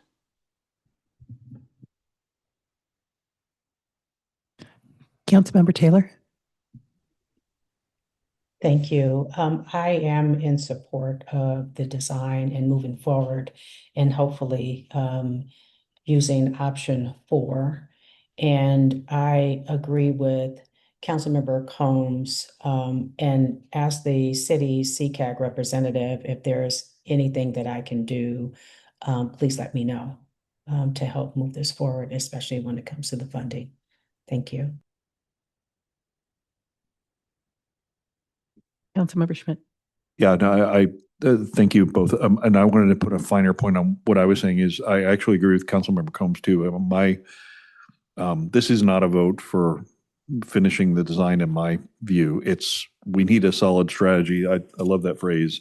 We hope and dream that the funding is going to come through. I want to see more detail. I want to feel more certainty that that's going to be solid. I'm leaning toward continuing and proceeding, but it's really going to be dependent on the quality of the construction funding coming through and how are we going to do that and what's that going to look like, and investing the time to make sure we put a little more thought into, we really hope these things are going to unfreeze at some point, or the past is an indication of the future. I'm super skeptical. So I definitely want to see a much more solid strategy the next time this comes. So I'll feel confident that even this $5 million could potentially be money well spent.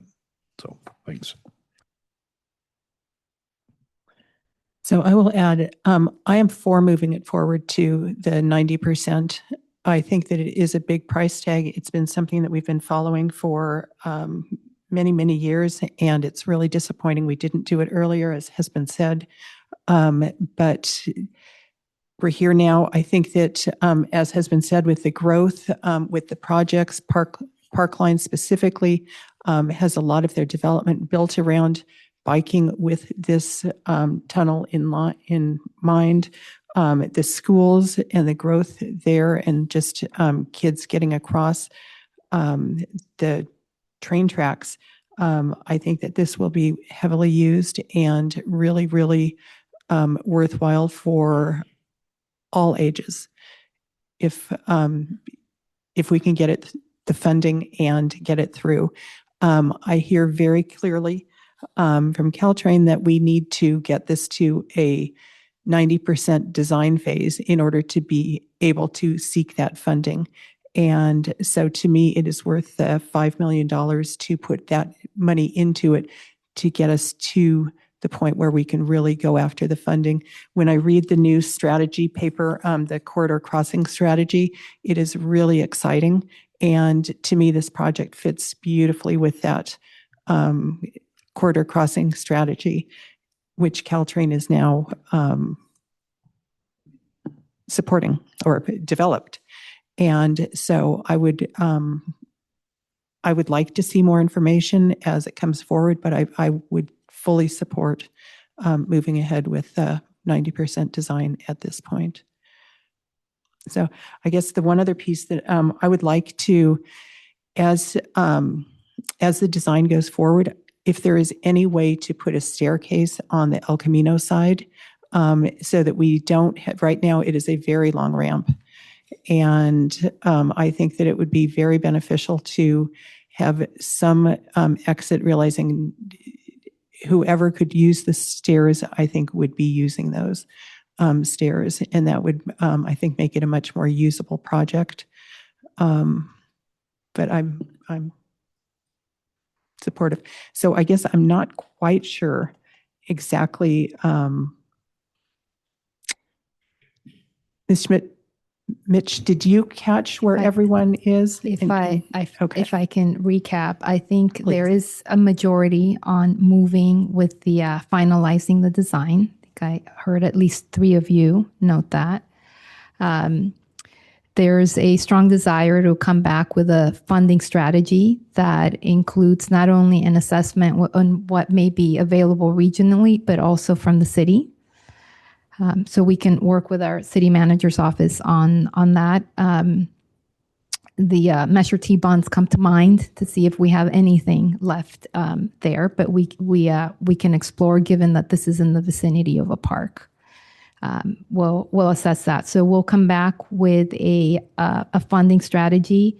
Is there consensus on understanding the phasing costs? So you were talking about doing additional work to flush out how much it would cost if we were to do it as Yes. phasing. It would require us working with a contractor to then have them give us an estimate for the tunnel only. Is there interest in at least understanding what those construction costs might be? Can you give us some feel for what level of effort that is?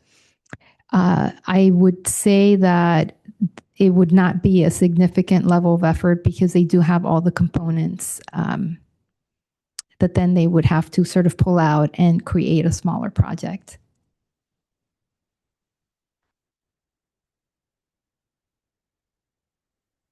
I'm not sure I understood that because the reason I wanted the phasing costs included is if that's off the table, this becomes a binary decision, right? So I'm not sure I followed it. That means it won't cost us much and it won't take much time. Is that what? Yes. So the question was whether there's consensus in us obtaining the costs for just the tunnel, which would be a phased approach. But when you said it's not significant, meaning Level. we can get that quickly and it's not going to cost us too much to work with that contractor? I don't believe so because their cost estimate is pretty comprehensive. And so they would just take the pieces and redo parts of it to give us a tunnel only. Got it. Thank you. I mean, if I could chime in there, I think that obviously it would be some number less than, and so I think more than the issue of what that dollar value is the council, let's just say it's, $10 million, which I think is very conservative, is likely more. But is council comfortable with building a $10 million tunnel to nowhere? And that's which, again, I think that could have some value, like I said. But whether council would be comfortable with that framing, because that's the framing. So if it's 10 million, if it's 15 million, if it's 20 million, the issue is that million tunnel to nowhere, if we're comfortable with that. And I guess I would add to that if I understood Ms. Bullock correctly, that was something that really did not seem to work well for Caltrain, who we are depending upon to look for the rest of the funding. Not just for Caltrain, if I may. I understand the rationale behind the phasing is really try to not wasting the construction money we already have. However, you also understand what is the final product looks like and how long to take to get there. So it's a risk mitigation effort that you need to understand. If you build phasing not only the construction cost, because you're going back, you need to address interface and integration issues. So I am really care about community disruption and the riders disruption and how long people has to face that disruptive construction. In the end of the day, your cost of overall project is not just the construction direct cost, it's the total project cost. It's going to be extended longer, and in a way, depends on how you're phasing out. You can ask CMGC, which is our builder, to give you any pricing you want. But this is really a very important delivery strategy.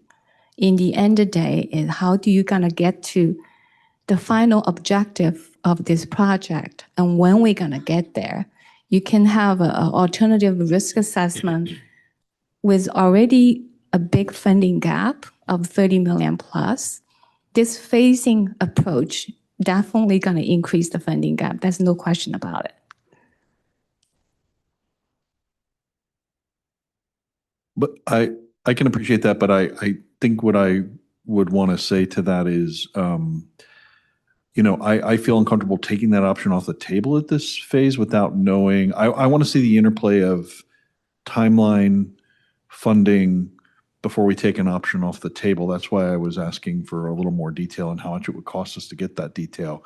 I would actually probably be comfortable with building a part of this, because I think the disruption would also be phased. It would be over a period of years. The thing that concerns me the most is the fog of uncertainty around funding the whole thing in one go. I totally understand the convenience and the total cost, and it may cost us incrementally more. But there's so much uncertainty about whether we can even close the immediate gap to do this in one go that I feel uncomfortable taking phasing off the table. I'd rather spend what we have, get 60% of this thing done, and then if that takes us 4 years, then the funding environment in 4 years may be much rosier than it is today. So that's what's going through my head, is I want to see the timelines mirrored to the options and mirrored to that, because I think that will inform whether we should proceed at all. So, yeah.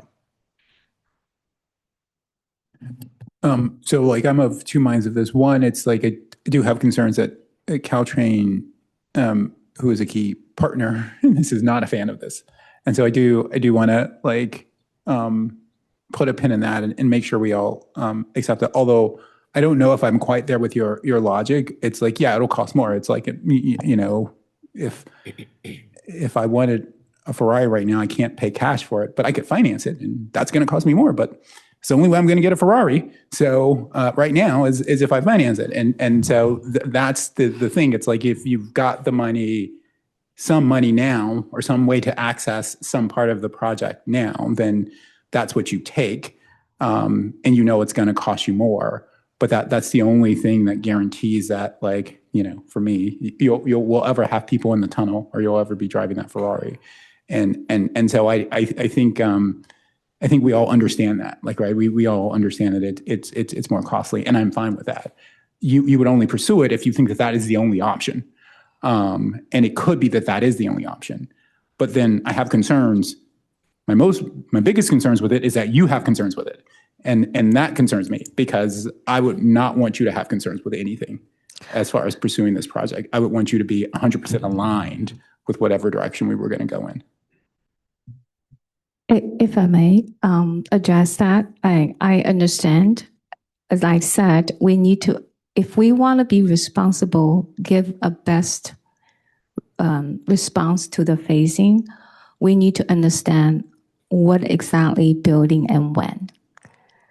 And that is not something we can easily just give you a number. I think take a little time and work with CMGC and look into the interface of phasing out.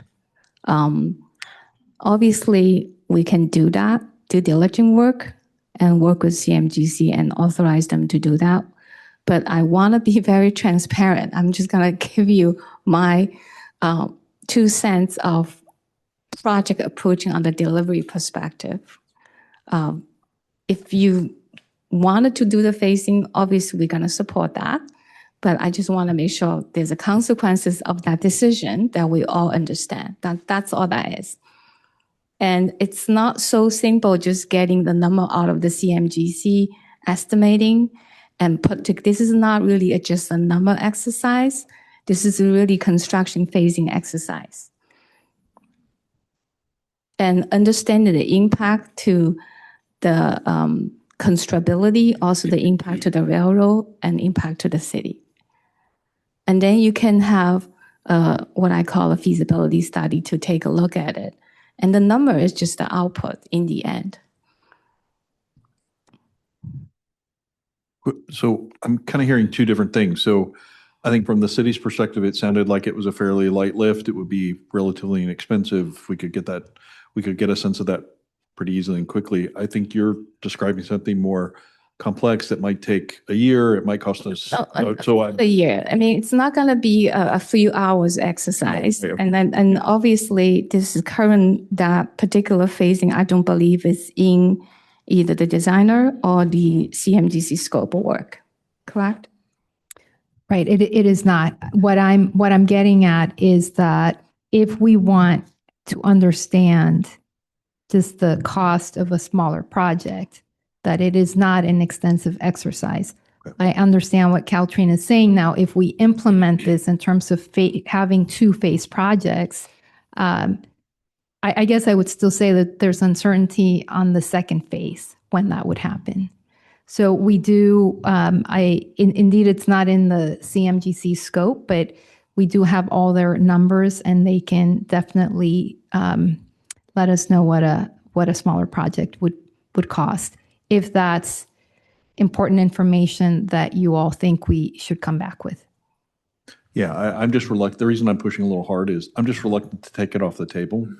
And if it's an easy exercise to get, I understand phase 2 will be uncertain. Everything is uncertain at the moment.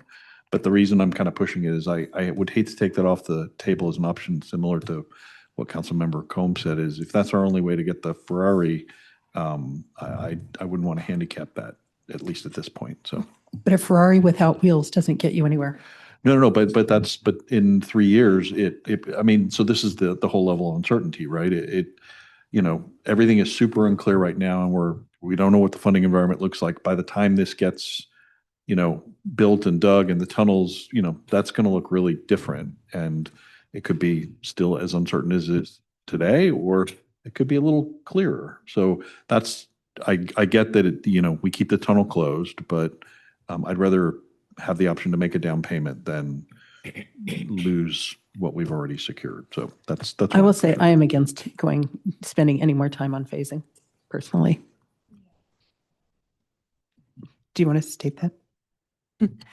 Yes, I'm in agreement. I'm not in favor of the phasing, just because I don't know. I think staff laid out the options really nicely, and also hearing from Caltrain that also the phasing project ultimately is more expensive in total. I understand where you're coming from, but I think ultimately I am just in agreement with staff's recommendation to finalize the design and then be ready when we do get the funding. Councilmember Taylor. Excuse me, I believe I stated earlier that I was in favor of option 4, which is my assumption is not the phasing. Thank you. Option 4, which is, that is, so yes. So no phase, so I guess 3 of us are saying no phasing. And I think everyone is interested in option 4, which is the fastest, least expensive, with the 1 weekend shutdown and then weekends. I do want to say, I think this whole, it's saying least expensive, more expensive. It's at this point, it doesn't, first of all, the actual difference isn't that major. And 2, it's really not going to look anything like that, those numbers, when this all pans out. So I think these are different options. Right, to me, they seem cost all about the same. All right. And so we can, for me, it'd be looking to other things that would lead my decision. Even when you talk about the phasing, again, I say at this point, even the phasing was a few $1 million more. And so I would look to other things, of which why I was going to make a decision. Again, if the whole idea is that what would come back to the council is a regular agenda item to provide clear direction on continuing, right? Because that's what we're looking for. Are we looking for this study session providing direction and this doesn't come back to council, or does this come back to council as a regular agenda item where there's actually going to be a formal vote on whether we pause the project continue to final phase, or it seems like there's not interest in phasing. So it would be those two options, right? So we would come back with the MOU. Yes, so at that point, we would discuss whether we proceed with the MOU or for finalizing the design. Yeah, Mhm. I guess, pausing the project isn't an option either, because it seems like there's 3 votes for finalizing design. And so I think the question is, how does that look? Yes, so I mean, at that point, our recommendation based on this direction would be coming back to you all with an MOU that includes the scope for advancing the design. Additional things that we're hearing is more clarity on a funding strategy. And at that point, you can support approving the MOU or not. Mhm. So if I have the recap correct, there's no consensus on phasing. We will proceed with then that future council meeting on the MOU for finalizing the design with the additional information on a funding strategy. We'll see we'll work really hard between now and then to bring that back to you. And there was, at that point, more detail needed for the MOU, which we would bring back to you. So anything? At what point do you choose the Table 1 construction Caltrain construction windows and costs with the option 4? Yes, so we've talked about reaching that decision point at 65%. Thank you. All right. Any other comments, or I think we can move on? Thank you so much for all the information and work. Thank you very much. Good night.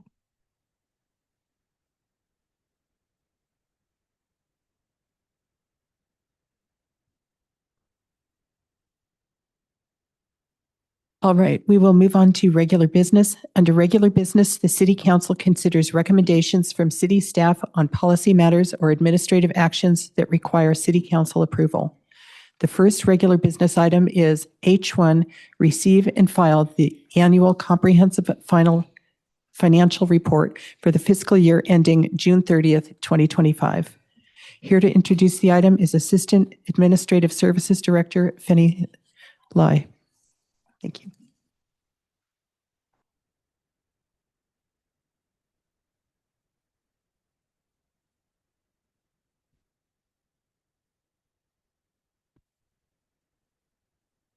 Thank you. Good evening, Mayor, Vice Mayor, and Council members. Thank you for the opportunity to present the city's annual comprehensive financial report, or the ACFR, for the fiscal year ending June 30th, 2025. Preparation of the ACFR is a significant undertaking. I would like to express my appreciation for the finance team for their dedicated work in preparing this year's ACFR. Specifically, I want to recognize our senior accountant, Yin Chen, our accountants, Ruru Tan and Sandeep Mishra. Joining us today are our finance and budget manager, Jared Hansen, management analyst to Adrian Patino. I also want to thank staff across departments for providing data needed to prepare the ACFR, as well as the Finance and Audit Commission for the review. The ACFR is the city's official audited record of financial performance and position. While the annual budget reflects our financial plan for the future, the ACFR presents the actual results, providing a clear picture of the city's finances at year end. To start with a key highlight, the independent auditors issued an unmodified opinion, commonly referred to as a clean audit. Tonight, we'll briefly review the ACFR structure, financial results, and key indicators of the city's fiscal health.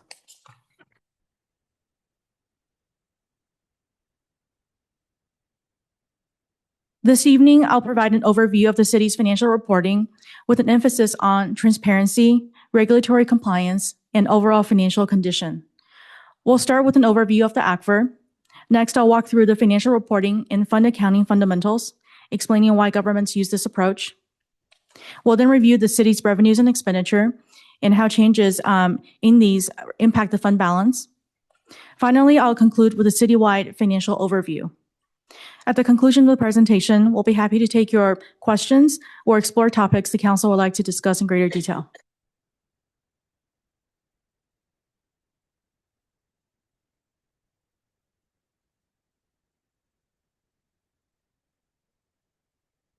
The ACFR is the city's most comprehensive financial document and is issued annually after completion of the independent audit. Unlike the budget, which is forward-looking, the ACFR is historical and audited, providing assurance that financial results are fairly presented in all material respects, in accordance with generally accepted accounting principles, or GAAP, established by the Governmental Accounting Standards Board, or GASB. The ACFR is also a key oversight tool. The document is relied upon not only by management and elected officials, but also by external stakeholders, such as bond rating agencies and regulators.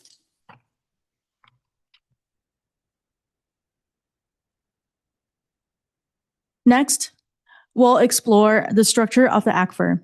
It's organized into 3 primary sections. The introductory section includes a transmittal letter, which provides context on the city's structure, economic environment, and financial highlights. The financial section contains the independent auditor's report, management's discussion analysis, which is also called MD&A, basic financial statements, and accompanying notes and required supplementary information, which together presents the city's audited financial position and operating results. Finally, the statistical section provides historical trend data and key financial and demographic information to support long-term financial analysis and planning.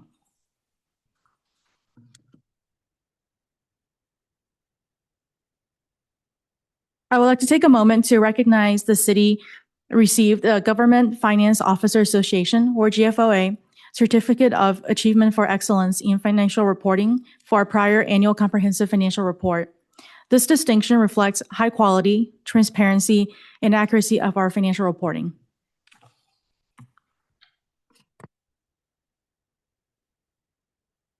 After reviewing the city's financial statements, the Poon Group issued an unmodified or clean audit opinion, stating that the financial statements present fairly in all material respects the financial position and results of the operations of the city as of June 30th, 2025. A clean opinion is the most favorable audit opinion, indicating that the financial statements are reliable, complete, and prepared in accordance with applicable accounting standards.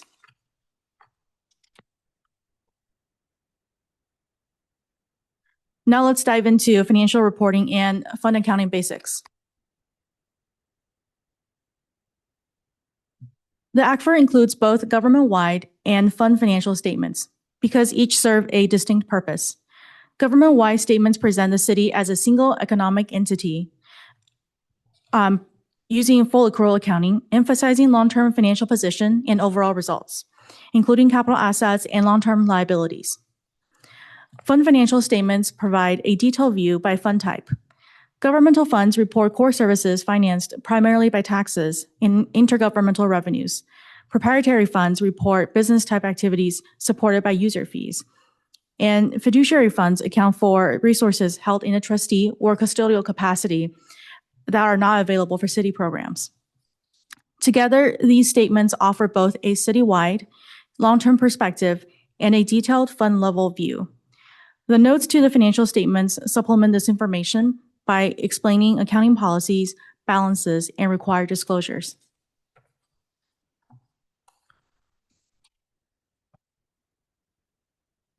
Now you may ask, why do governments use fund accounting, which is very different than private accounting?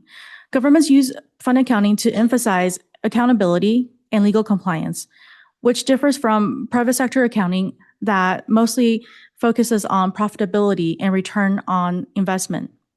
In government finance, funds act as separate pots of money, if you will, each established to track resources dedicated to a specific purpose and to ensure they are spent in accordance with legal, grant, or policy restrictions, such as funds belonging to special revenue funds and enterprise funds. While all funds are combined to create the city's total budget and overall financial statements, each fund is maintained independently in our general ledger with separate accounting records. The source of governmental revenue determines how funds may be used, whether restricted or unrestricted. This structure allows the city to demonstrate stewardship of public resources in compliance with spending requirements.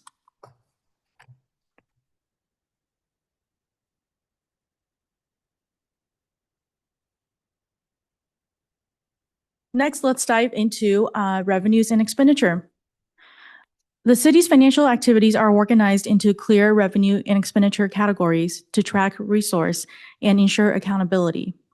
Revenues come from multiple sources: taxes, such as property, sales tax, transient occupancy tax, or TOT, user fees and rates for services, and grants from federal, state, or other entities. Each source may have restrictions on how it can be used. Expenditures, similarly, are categorized to reflect how funds are spent. Current expenditures include personnel costs, such as wages, retirement, fringe benefits, as well as operating costs like materials, professional services, or utilities. Capital outlay covers equipment purchases, construction costs.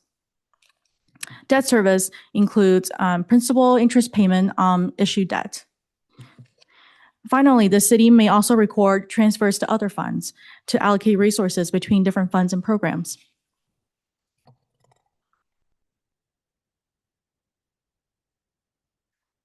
Now let's take a look at how revenues and expenditures interact and impact the fund balance. So think of the fund balance really like a savings account, your personal savings account. And let's say that your monthly take-home pay is higher than your monthly expense for that month. You can add money to your savings account. Similarly, if the city ends the fiscal year with more revenue than expenditure, our fund balance grows. The reverse is also true. So let's say your take-home month for this month is less than your expenses. You have to now take money from your savings account to cover the gap. Likewise, if the city ends the year with less revenues than expenditure, the fund balance would decrease. This concept illustrates how year-end surpluses or deficits at fund level impact the city's available resources. And that's really what fund balance is, net available resource for a fund. Now let's keep this concept in mind as we navigate through the next few slides.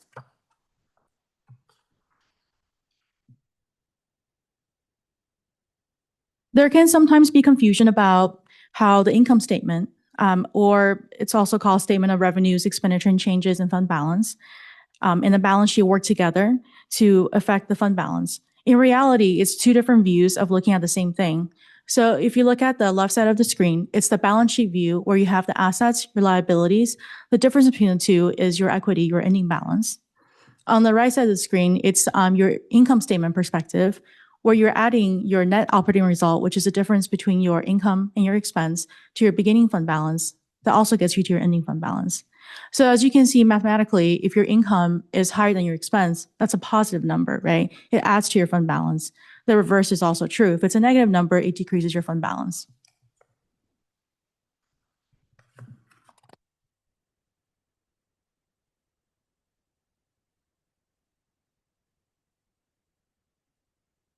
As we mentioned before, government-wide net position provides a broad, long-term view of the city's overall financial health by reporting all assets and liabilities using full accrual accounting. While the city experienced an overall increase of $16.1 million in government-wide net position during the year, it's important to know that this does not necessarily mean all funds operated at a surplus. Overall growth was largely attributed to gains in specific funds. Most notably, we have the in lieu payment for Community Amenities Fund, Fund 369, which the fund balance rose by $6.7 million.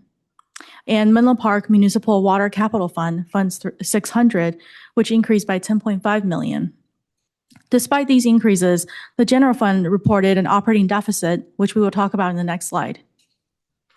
This distinction is very important to make because government-wide statements reflect long-term financial position, whereas fund statements focus on short-term, spendable resources.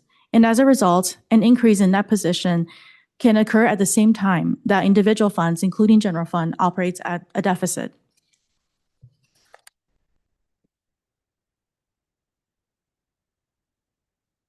So we can talk about a little bit about what happened with general fund. During this year's audit, the independent auditor identified that the city's method of allocating interest income and unrealized gains and losses did not fully comply with GASB 31, which requires that the investment earnings to be allocated proportionally across all funds based on cash balances. So if you imagine all of us in this room were to put unequal amounts of money into a pot, right? And we invest this pot of money, a year later, we have investment income. What's the fairest way to distribute the investment income? Probably based on how much money we each put in, which is very similar to the concept GASB 31 is trying to get at. So previously, interest income had been allocated only to 7 funds, in addition to the general fund. From our review, it appears that this approach was implemented under previous management. The rationale was not documented, so we cannot speak to the intent of that decision. To ensure compliance, the city transitioned to a proportional allocation based on cash balances for each fund, replacing the prior method. Essentially, general fund, as you can imagine, was over-allocated interest income and unrealized gains. These adjustments require prior period adjustment, or PPAs, dating back to fiscal year 21-22, including a $2 million reduction to the general fund balance, restating the beginning fund balance from $37.3 to $35.3 million as of 23-24. For fiscal year 24-25, the updated allocation method contributed to a $3.3 million reduction in investment income, and this is what kind of brought the $1.6 million net deficit for 24-25.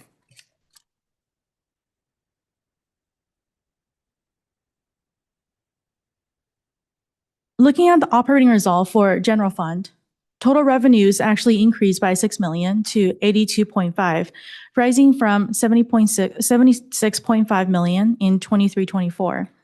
This increase was primarily driven by higher property taxes, sales tax, and transient occupancy tax, as you can imagine with the increase in percentage. Expenditure increased by $15.1 million year over year. This growth was partly due to the absence of the $3.7 million in ARPA funding, which was present in 22-23 and 23-24. And also $2 million additional pension payments for our UAL for CalPERS.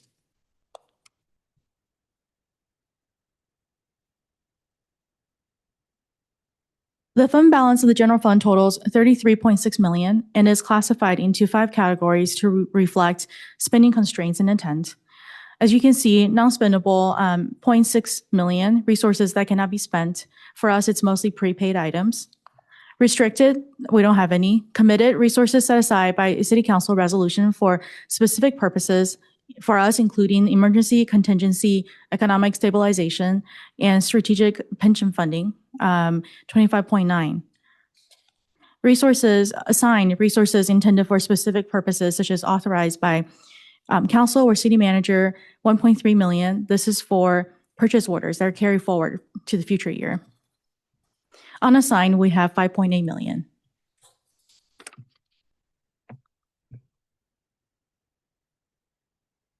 If you're ever interested in doing some light reading, since the ACFR is really only 274 pages, this is a link where you can access the ACFR and also prior ACFRs as well for historical analysis and comparison.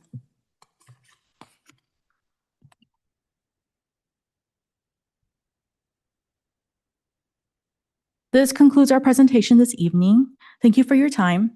We're happy to take any questions you may have. We also have Mark Hu, our Assurance Services Manager on Zoom from the Poon Group, available if you have any technical questions about the audit process.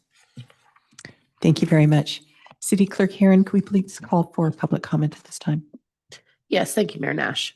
So at this time, if any member of the public wishes to provide comment on regular business item H1, receive and file the annual comprehensive financial report for fiscal year ending June of 2025. If you are in person, please return a speaker card. If you're virtual, engage that hand feature. Calling in, press *9 now.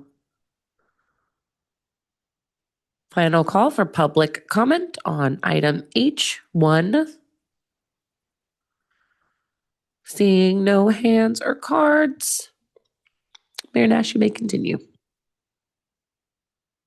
Thank you. I would now like to open it up to City Council for any questions and discussion.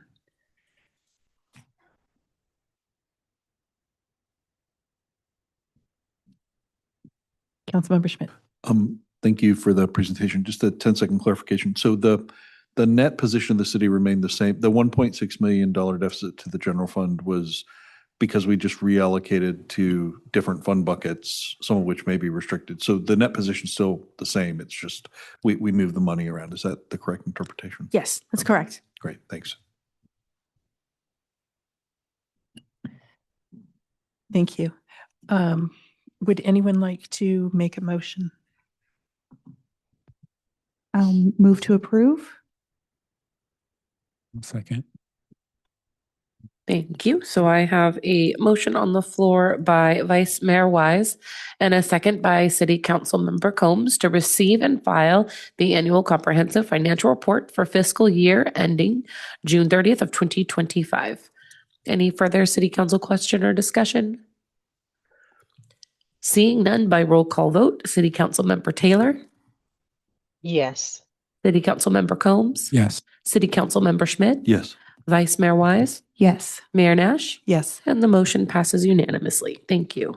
Thank you. Thank you for the detailed presentation. Okay, we're on to the final regular business item, which is H2, consider and adopt a resolution approving a city council policy for public meeting accessibility. Here to introduce the item is City Clerk Judy Heron. Thank you, Mayor Nash, Vice Mayor Wise, and City Council members. The item before you this evening is to consider and adopt a resolution to adopt a public meetings accessibility policy. First, some background. On July 8th of 2025, the City Council did receive an informational item about potential opportunities to increase meeting accessibility. In December 16th of 2025, the City Council entered into a study session and did provide staff with direction, which resulted in this proposed policy. The recommended policy aligns with different aspects of the EJ element. It's encouraged shared commute programs and the alternative methods of travel for city meetings, to conduct city council meetings at least twice per year and commission meetings once annually per commission at BHCC or the Belle Haven Community Campus.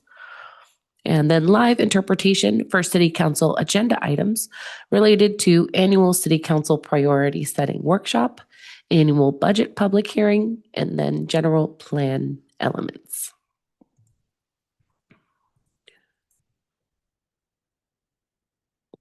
When looking at our current practices, which are included in this proposed policy, the city will continue to provide transportation services from the Belle Haven neighborhood with 3 pickup and drop-off locations to and from city council meetings that are held in the chambers for identified topics, which is priority setting, the budget public hearing, and the general plan amendments. And those 3 pickup and drop-off locations are BHCC, Ivy Plaza, and the Neighborhood Service Center. 2 city council meetings and 1 commission meeting per commission will be held at BHCC annually. The city council may schedule additional meetings at BHCC for topics with significant community impacts. Live Spanish interpretation will continue to use 4 interpreters, 2 in person and 2 virtual. And that would be for the annual city council priority workshop, budget public hearing, and any general planned elements. And then live interpretation can continue to be requested through the use of the online form or calling the city 72 hours before the meeting. And lastly, we will also continue to provide human certified translation for the police department's quarterly update and Racial and Identity Profiling Act or RIPA report, and any items related to general plan elements.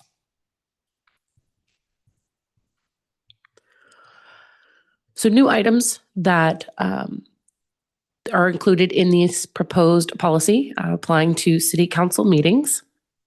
Commissions are only subject to the location section of the proposed policy. So included is running a pilot for a request form and a phone call option for city shuttle services to and from city council meetings, Similar to the interpretation request, it would need a 72-hour advance notice. The shuttle service would take folks from either the Belle Haven neighborhood to the chambers for meetings held here, and then alternatively allow people to request a shuttle from the chambers to BHCC for the meetings that are held at BHCC.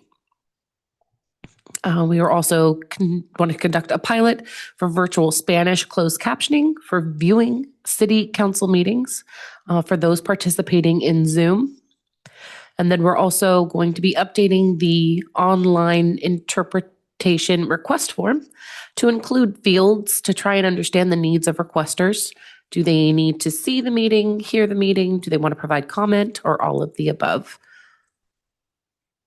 For translation or written materials, staff has identified a vendor which uses AI to automatically convert the city's existing and any future PDFs within the website, which will make them ADA compliant and translatable.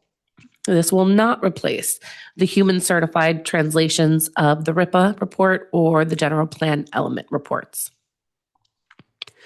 The policy will return to the City Council in the spring of 2027 for a review, and that'll be based on community feedback, usage data, best practices, and transportation and interpretation service pilots conclusion. Or not conclusion, but it will have the data for those sets.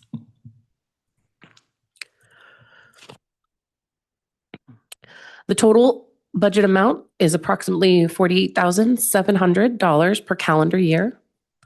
Planned implementation will begin after adoption of the policy, and full implementation is expected by July of 2026 with the adoption of the fiscal year 26-27 budget. So staff's recommendation this evening is the approval of the attached resolution and public meeting accessibility policy, including the transportation and the interpretation pilots. That concludes my presentation. Happy to answer any questions or open it up to public comment. Let's open it up to public comment, please. Thank you, Mayor Nash. So at this time, if any member of the public wishes to provide comment on item H2 regarding a resolution for a city council policy for public meeting accessibility, if you are in person, go ahead, return that speaker card now. If you're virtual, engage that hand feature. Calling in, please press *9 now.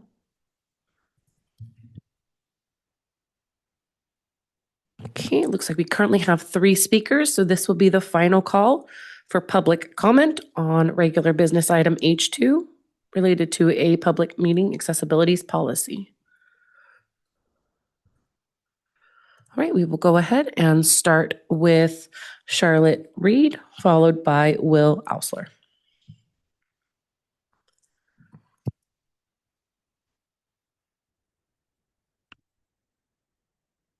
Good evening. Buenas noches. Es importante para mí para expresar mi punto de vista de este tema en español e inglés. 38.5% of Menlo Park residents speak a language other than English at home. I speak English at home, but I also speak Spanish. I feel like the reality of our multicultural Menlo Park really came to life during the December 16th meeting when several of our neighbors came forward to speak about services for seniors in their native language, which in that case was Spanish. There were English-speaking folks sitting next to me during that meeting and were asking me to translate in real time so they knew what the speakers were saying. Having services that support equitable access to government not only benefits our neighbors that don't speak or write English or because their primary language is other than English, it benefits people that do speak English because it fosters real-time understanding and empathy and appreciation of different perspectives and a lived experience other than their own in that moment of sharing. The Daimali Altori Bilingual Services Act was signed into law in 1973 to eliminate language barriers that preclude people of our state from having equal access to public services. We are obligated as a community to do everything possible to meet the requirements of the state and above all else, the needs of our neighbors and our friends. This also extends to expanding meeting location options and outreach materials. Additionally, to respond to the feedback some council members gave in December about the limited use of transportation provided by the city to certain meetings, I feel it's important for the city to consider and have a conversation about if there were any shortcomings or areas of improvement and how those services were actually communicated to the folks that needed them versus just maybe perceived lack of interest. At a time when representative democracy is being threatened across our country, accepting this full policy with all proposals, old and new, is vitally important. Thank you. Next speaker is Will Osler, followed by Adina Levin. Hi, my name is Will Osler. I'm a resident of Menlo Park. I also serve on the Housing Commission. For once, I'm here to talk kind of in that role or about that. I think these are great steps. I'm really happy the city is thinking about this. But I also wanted to draw attention to the fact that I think we have a gap for commissions in our current translation services. I know that, translation's expensive. So I guess what I'm really asking for is for a little more focus on what commissions should be doing if we have someone come to us with a public comment. We'll make do, I think we can probably use Google Translate or something else, but if there's something the city wants us to do, then it'd be great to see that as part of this plan. Thank you so much. Next speaker will be Adina Levin.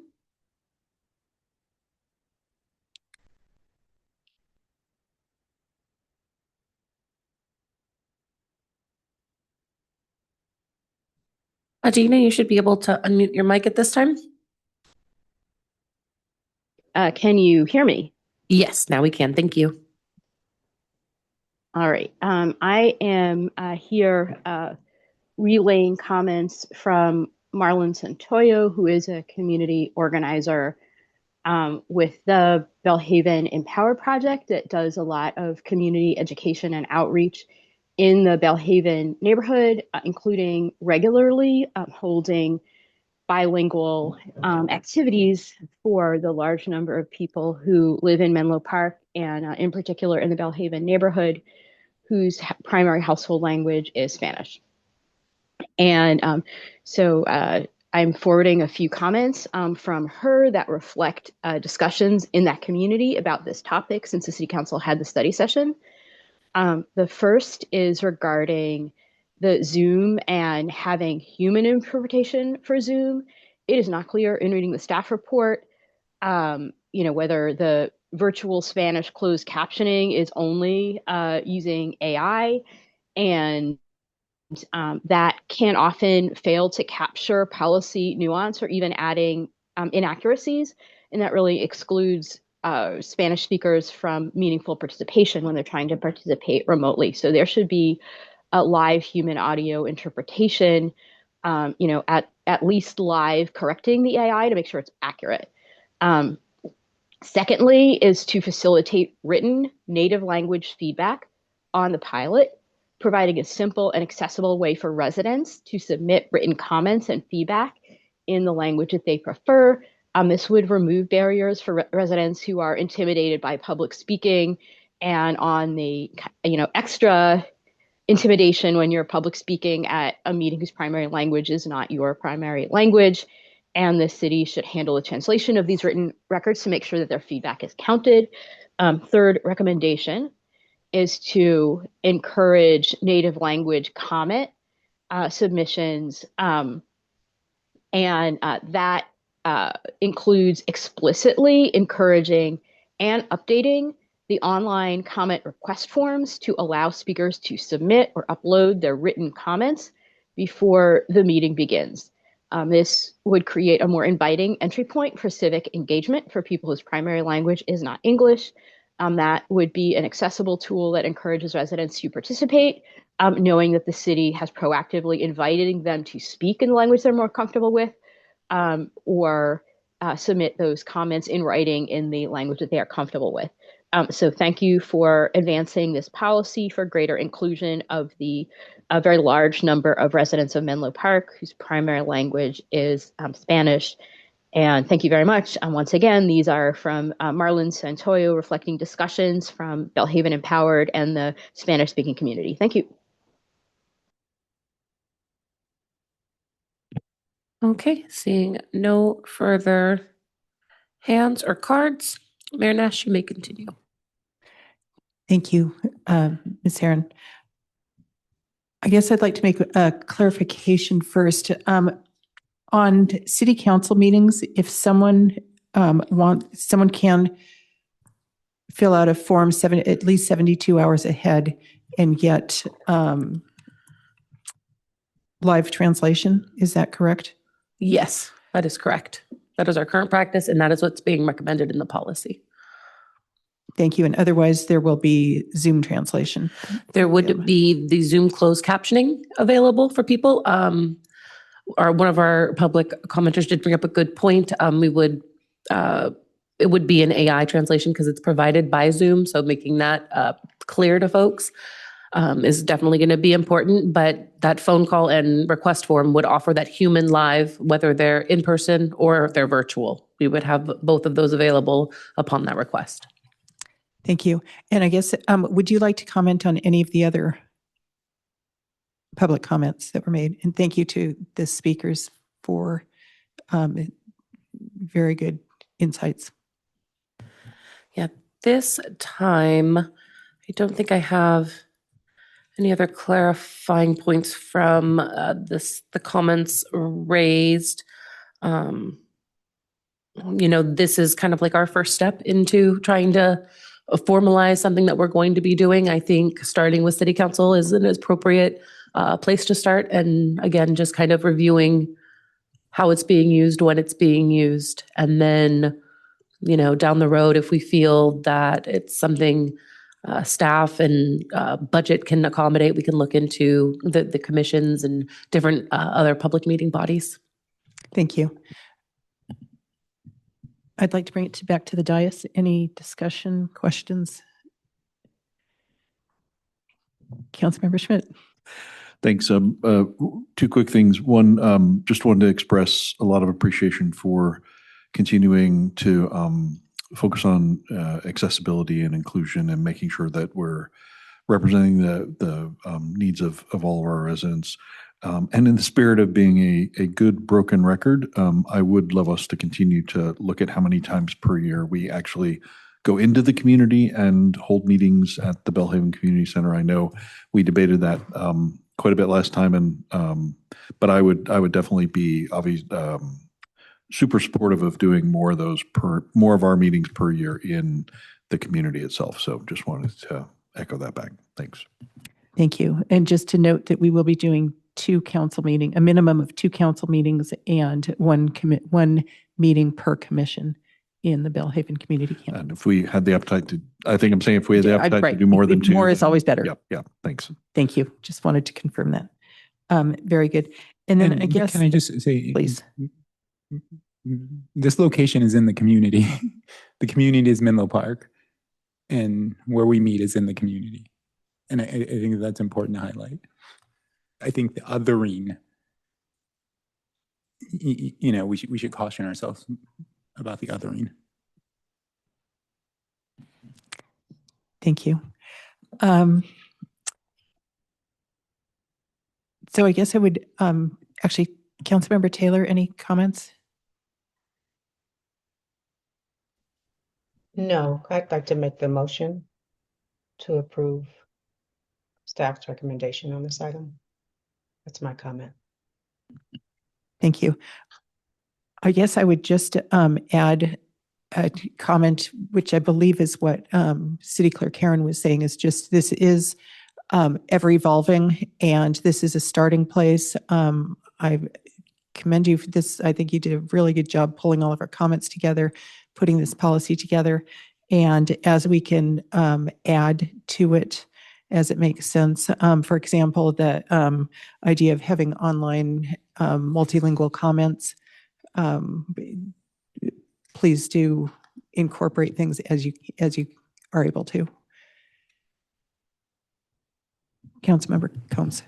Yeah, I'm supportive, and thank you, City Clerk Herron, for collecting the feedback and putting together this proposal, which, to your point, in some cases just transfers over some policies and procedures that are already in place. I do want to be clear that the issue here is to provide services where they're actually needed and utilized. And that's what these pilots are about, seeing where there is actually a need and we can provide them. I think some of the more blanket approaches, like if they were being utilized, I don't think that there would have been any debate or discussion. I think the question was the extent to which they were being utilized, and they were in some cases quite expensive. And so I do think that's that's important. It's I'm all for making city services accessible, but I'm not in favor of providing services that are especially very costly to make us feel good.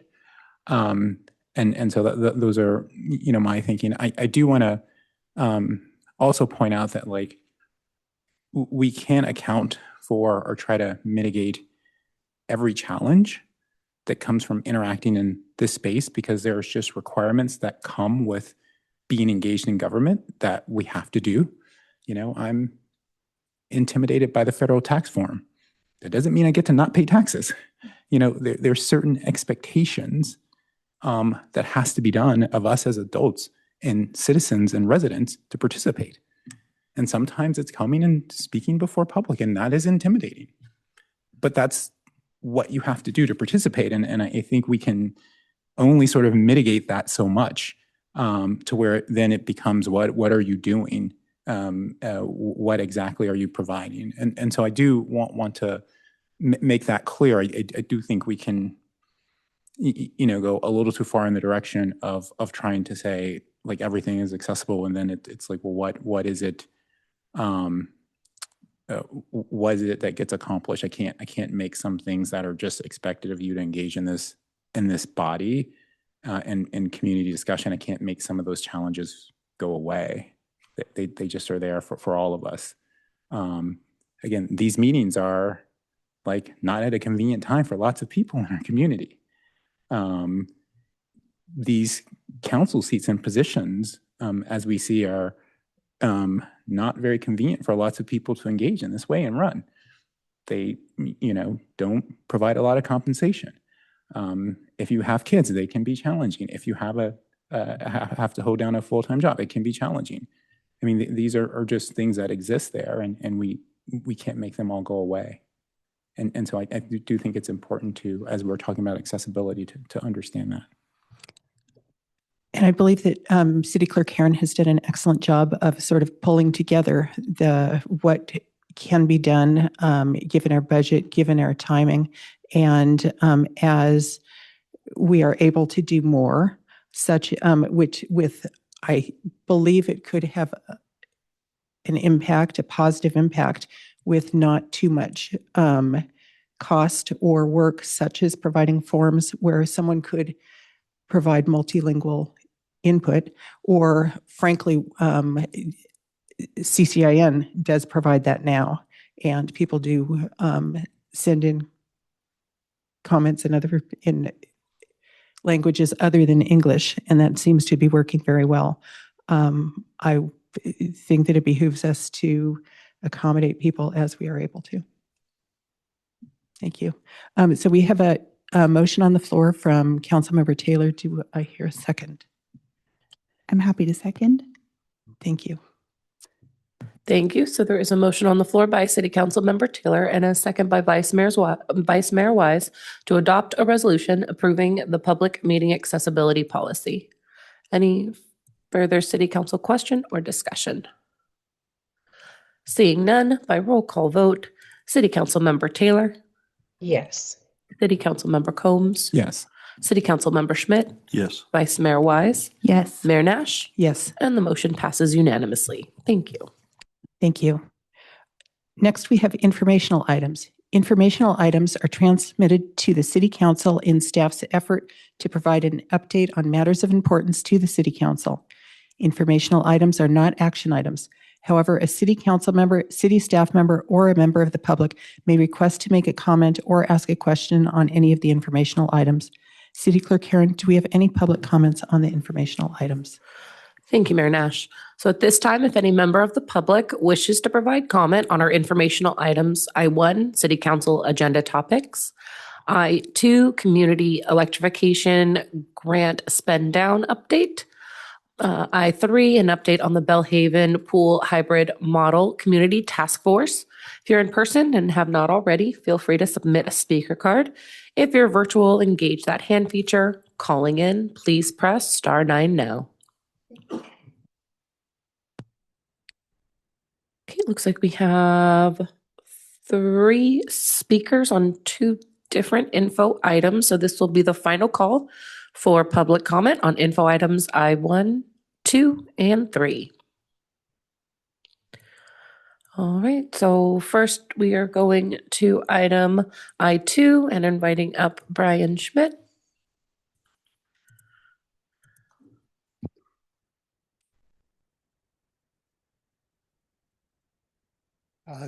Good evening, Brian Schmidt for Menlo Spark.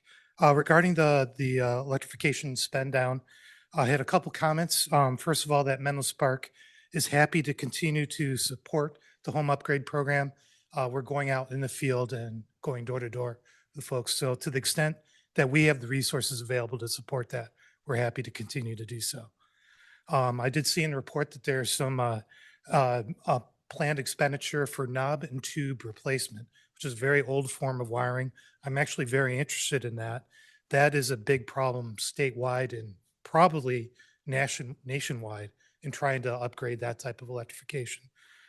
So I'd love to see more about how that's done, and potentially could be a model for somewhere else, some other places as well. The report also mentioned that a number of people who have gone through full electrification have turned down solar and storage. It would be really interesting to understand why that is the case, because everything in their house is electrified. It seems like it should make financial sense for them to want to have free solar and storage. I think there's something going on that we really would want to understand about that. And finally, this grant funding will terminate in 2027.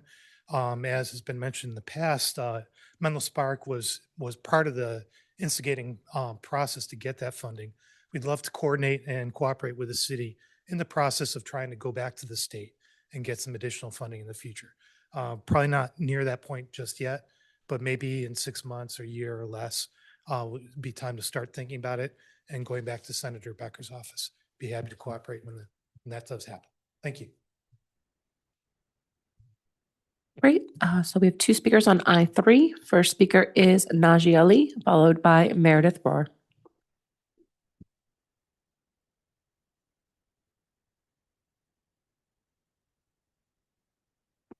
Okay, so we'll be inviting up Meredith Rohr. And Meredith, if you can give me one moment, I can bring back up the slides.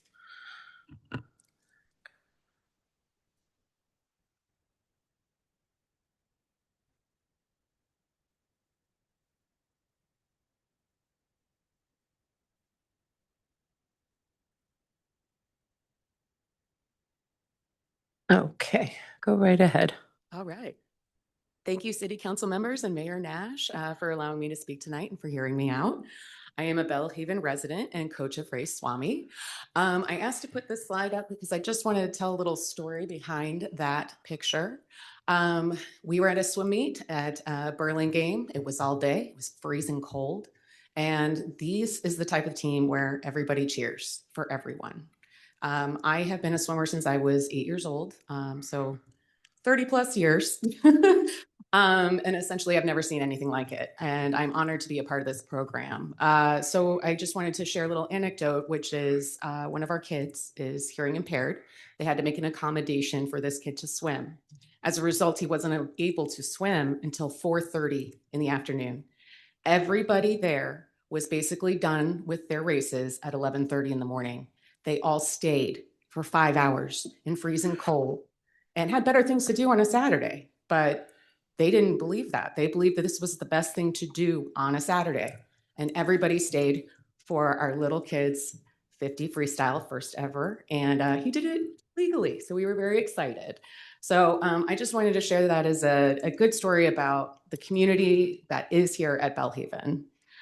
I am here to specifically as regards to the task force. I'm requesting for the task force to be added to the agenda as a regular item, as I believe discussion and vote is warranted. And I would like to request that my report that I had written for the staff report, and I would like to thank the city manager for giving us the opportunity to provide our perspective in the staff report. So thank you for that. So in the event that City Council elects to put this as an agenda item, I would like to request that my report be included. Let me see. Oh, and one more thing. I just wanted to invite City Council members who have not been here before. You're welcome to come stop by at the Belle Haven Pool. We're here on Mondays and Tuesdays and Thursdays from 4 to 6. It'd be really nice to see you. We're very grateful when we see members of City Council come over our way. We were very happy to see Mayor Nash and Councilmember Taylor when they had stopped by to say hello at one of our task force meetings. It reinforces to the folks that you care about us and it really matters. And we really are interested in being together as Menlo Park, Belle Haven, Belgis, essentially. So again, thank you for your time. I hope you consider my proposal to add the task force as an agenda item in the future. Thank you so much. Okay. Seeing no further hands or cards, Mayor Nash, you may continue. Thank you very much. Thank you to the speakers. I'm just confirming that I believe I read in the staff report that that the task force actually will be part of a study session in the future. Am I correct? Yes, Mayor, that's what's written in the staff report, and that would be the, I would think the proper forum for the council discussion would be through a study session, but there could be a subsequent regular business item, but I think this study session would be more conducive. I agree with you. I do believe that a study session would be an appropriate place to have that. Thank you. All right. Thank you very much. At this point, we are at the city manager report with City Manager Justin Murphy. Yes, thank you. I do want to highlight a couple of construction activities going on at city park and facility locations. One is at Kelly Park. The Kelly Park parking lot's currently closed. There's a solar carport. The last of the solar carports had been started a few years ago. We're able to proceed with that construction now. That parking lot's been closed for a bit, will continue to be closed. So as a heads up for the upcoming Black Liberation event on February 7th, that parking lot will most likely continue to be closed. So we'll need everybody to do our best to carpool or find alternate means for coming to the site to make appropriate plans ahead. And then in the near future, I believe we're targeting for February 6th. Construction will start here at the Burgess campus for additional carports. And that will be impacting the parking lot between City Hall and the gymnastics facility. So we're making plans to make sure people are aware of the limitations of parking and trying to encourage alternate means to access sites. So those are two exciting projects that will hopefully deliver dividends on our electrification efforts and ultimately saving the city money on some of our electrical costs in the long run. Thank you. Are there any council member reports? Councilmember Schmidt. Thanks. Just two quick ones. One is on Friday, January 23rd, I was able to attend a kickoff for Connect Bay Area Transit to get the ballot measure moving forward that was authorized by SB 63. And so the team was bringing together Board President Corzo, a number of members of Redwood City Council, and other folks. They've done a series of these kickoffs to gather signatures across the Bay Area. So just wanted to get it on everyone's radar. Obviously, you can personally endorse this, or you can help gather signatures to get this, moving forward to ensure that we have ongoing, steady, consistent funding for regional transit. And we are a part of that mix. I know sometimes it doesn't feel like we're a player in that, but definitely the city is pretty involved in that. And then the second quick thing is I attended the Rethink Waste board meeting last week. A couple of quick updates there. One is that there'll be a long-range strategic plan for some of our capabilities around recycling and waste management that at some point I'm sure I'll bring back, and we'll maybe even ask the exec director to kind of come and share a little bit more about where that's headed. And then if you're interested, I know I keep giving updates, but legislatively, AB 762, the single-use vapes bill that is being championed by that group, made its way out of Assemblymember Berman's committee, which was great. It managed to survive appropriations, which was fantastic. So on Thursday, that's going to floor vote on the Assembly.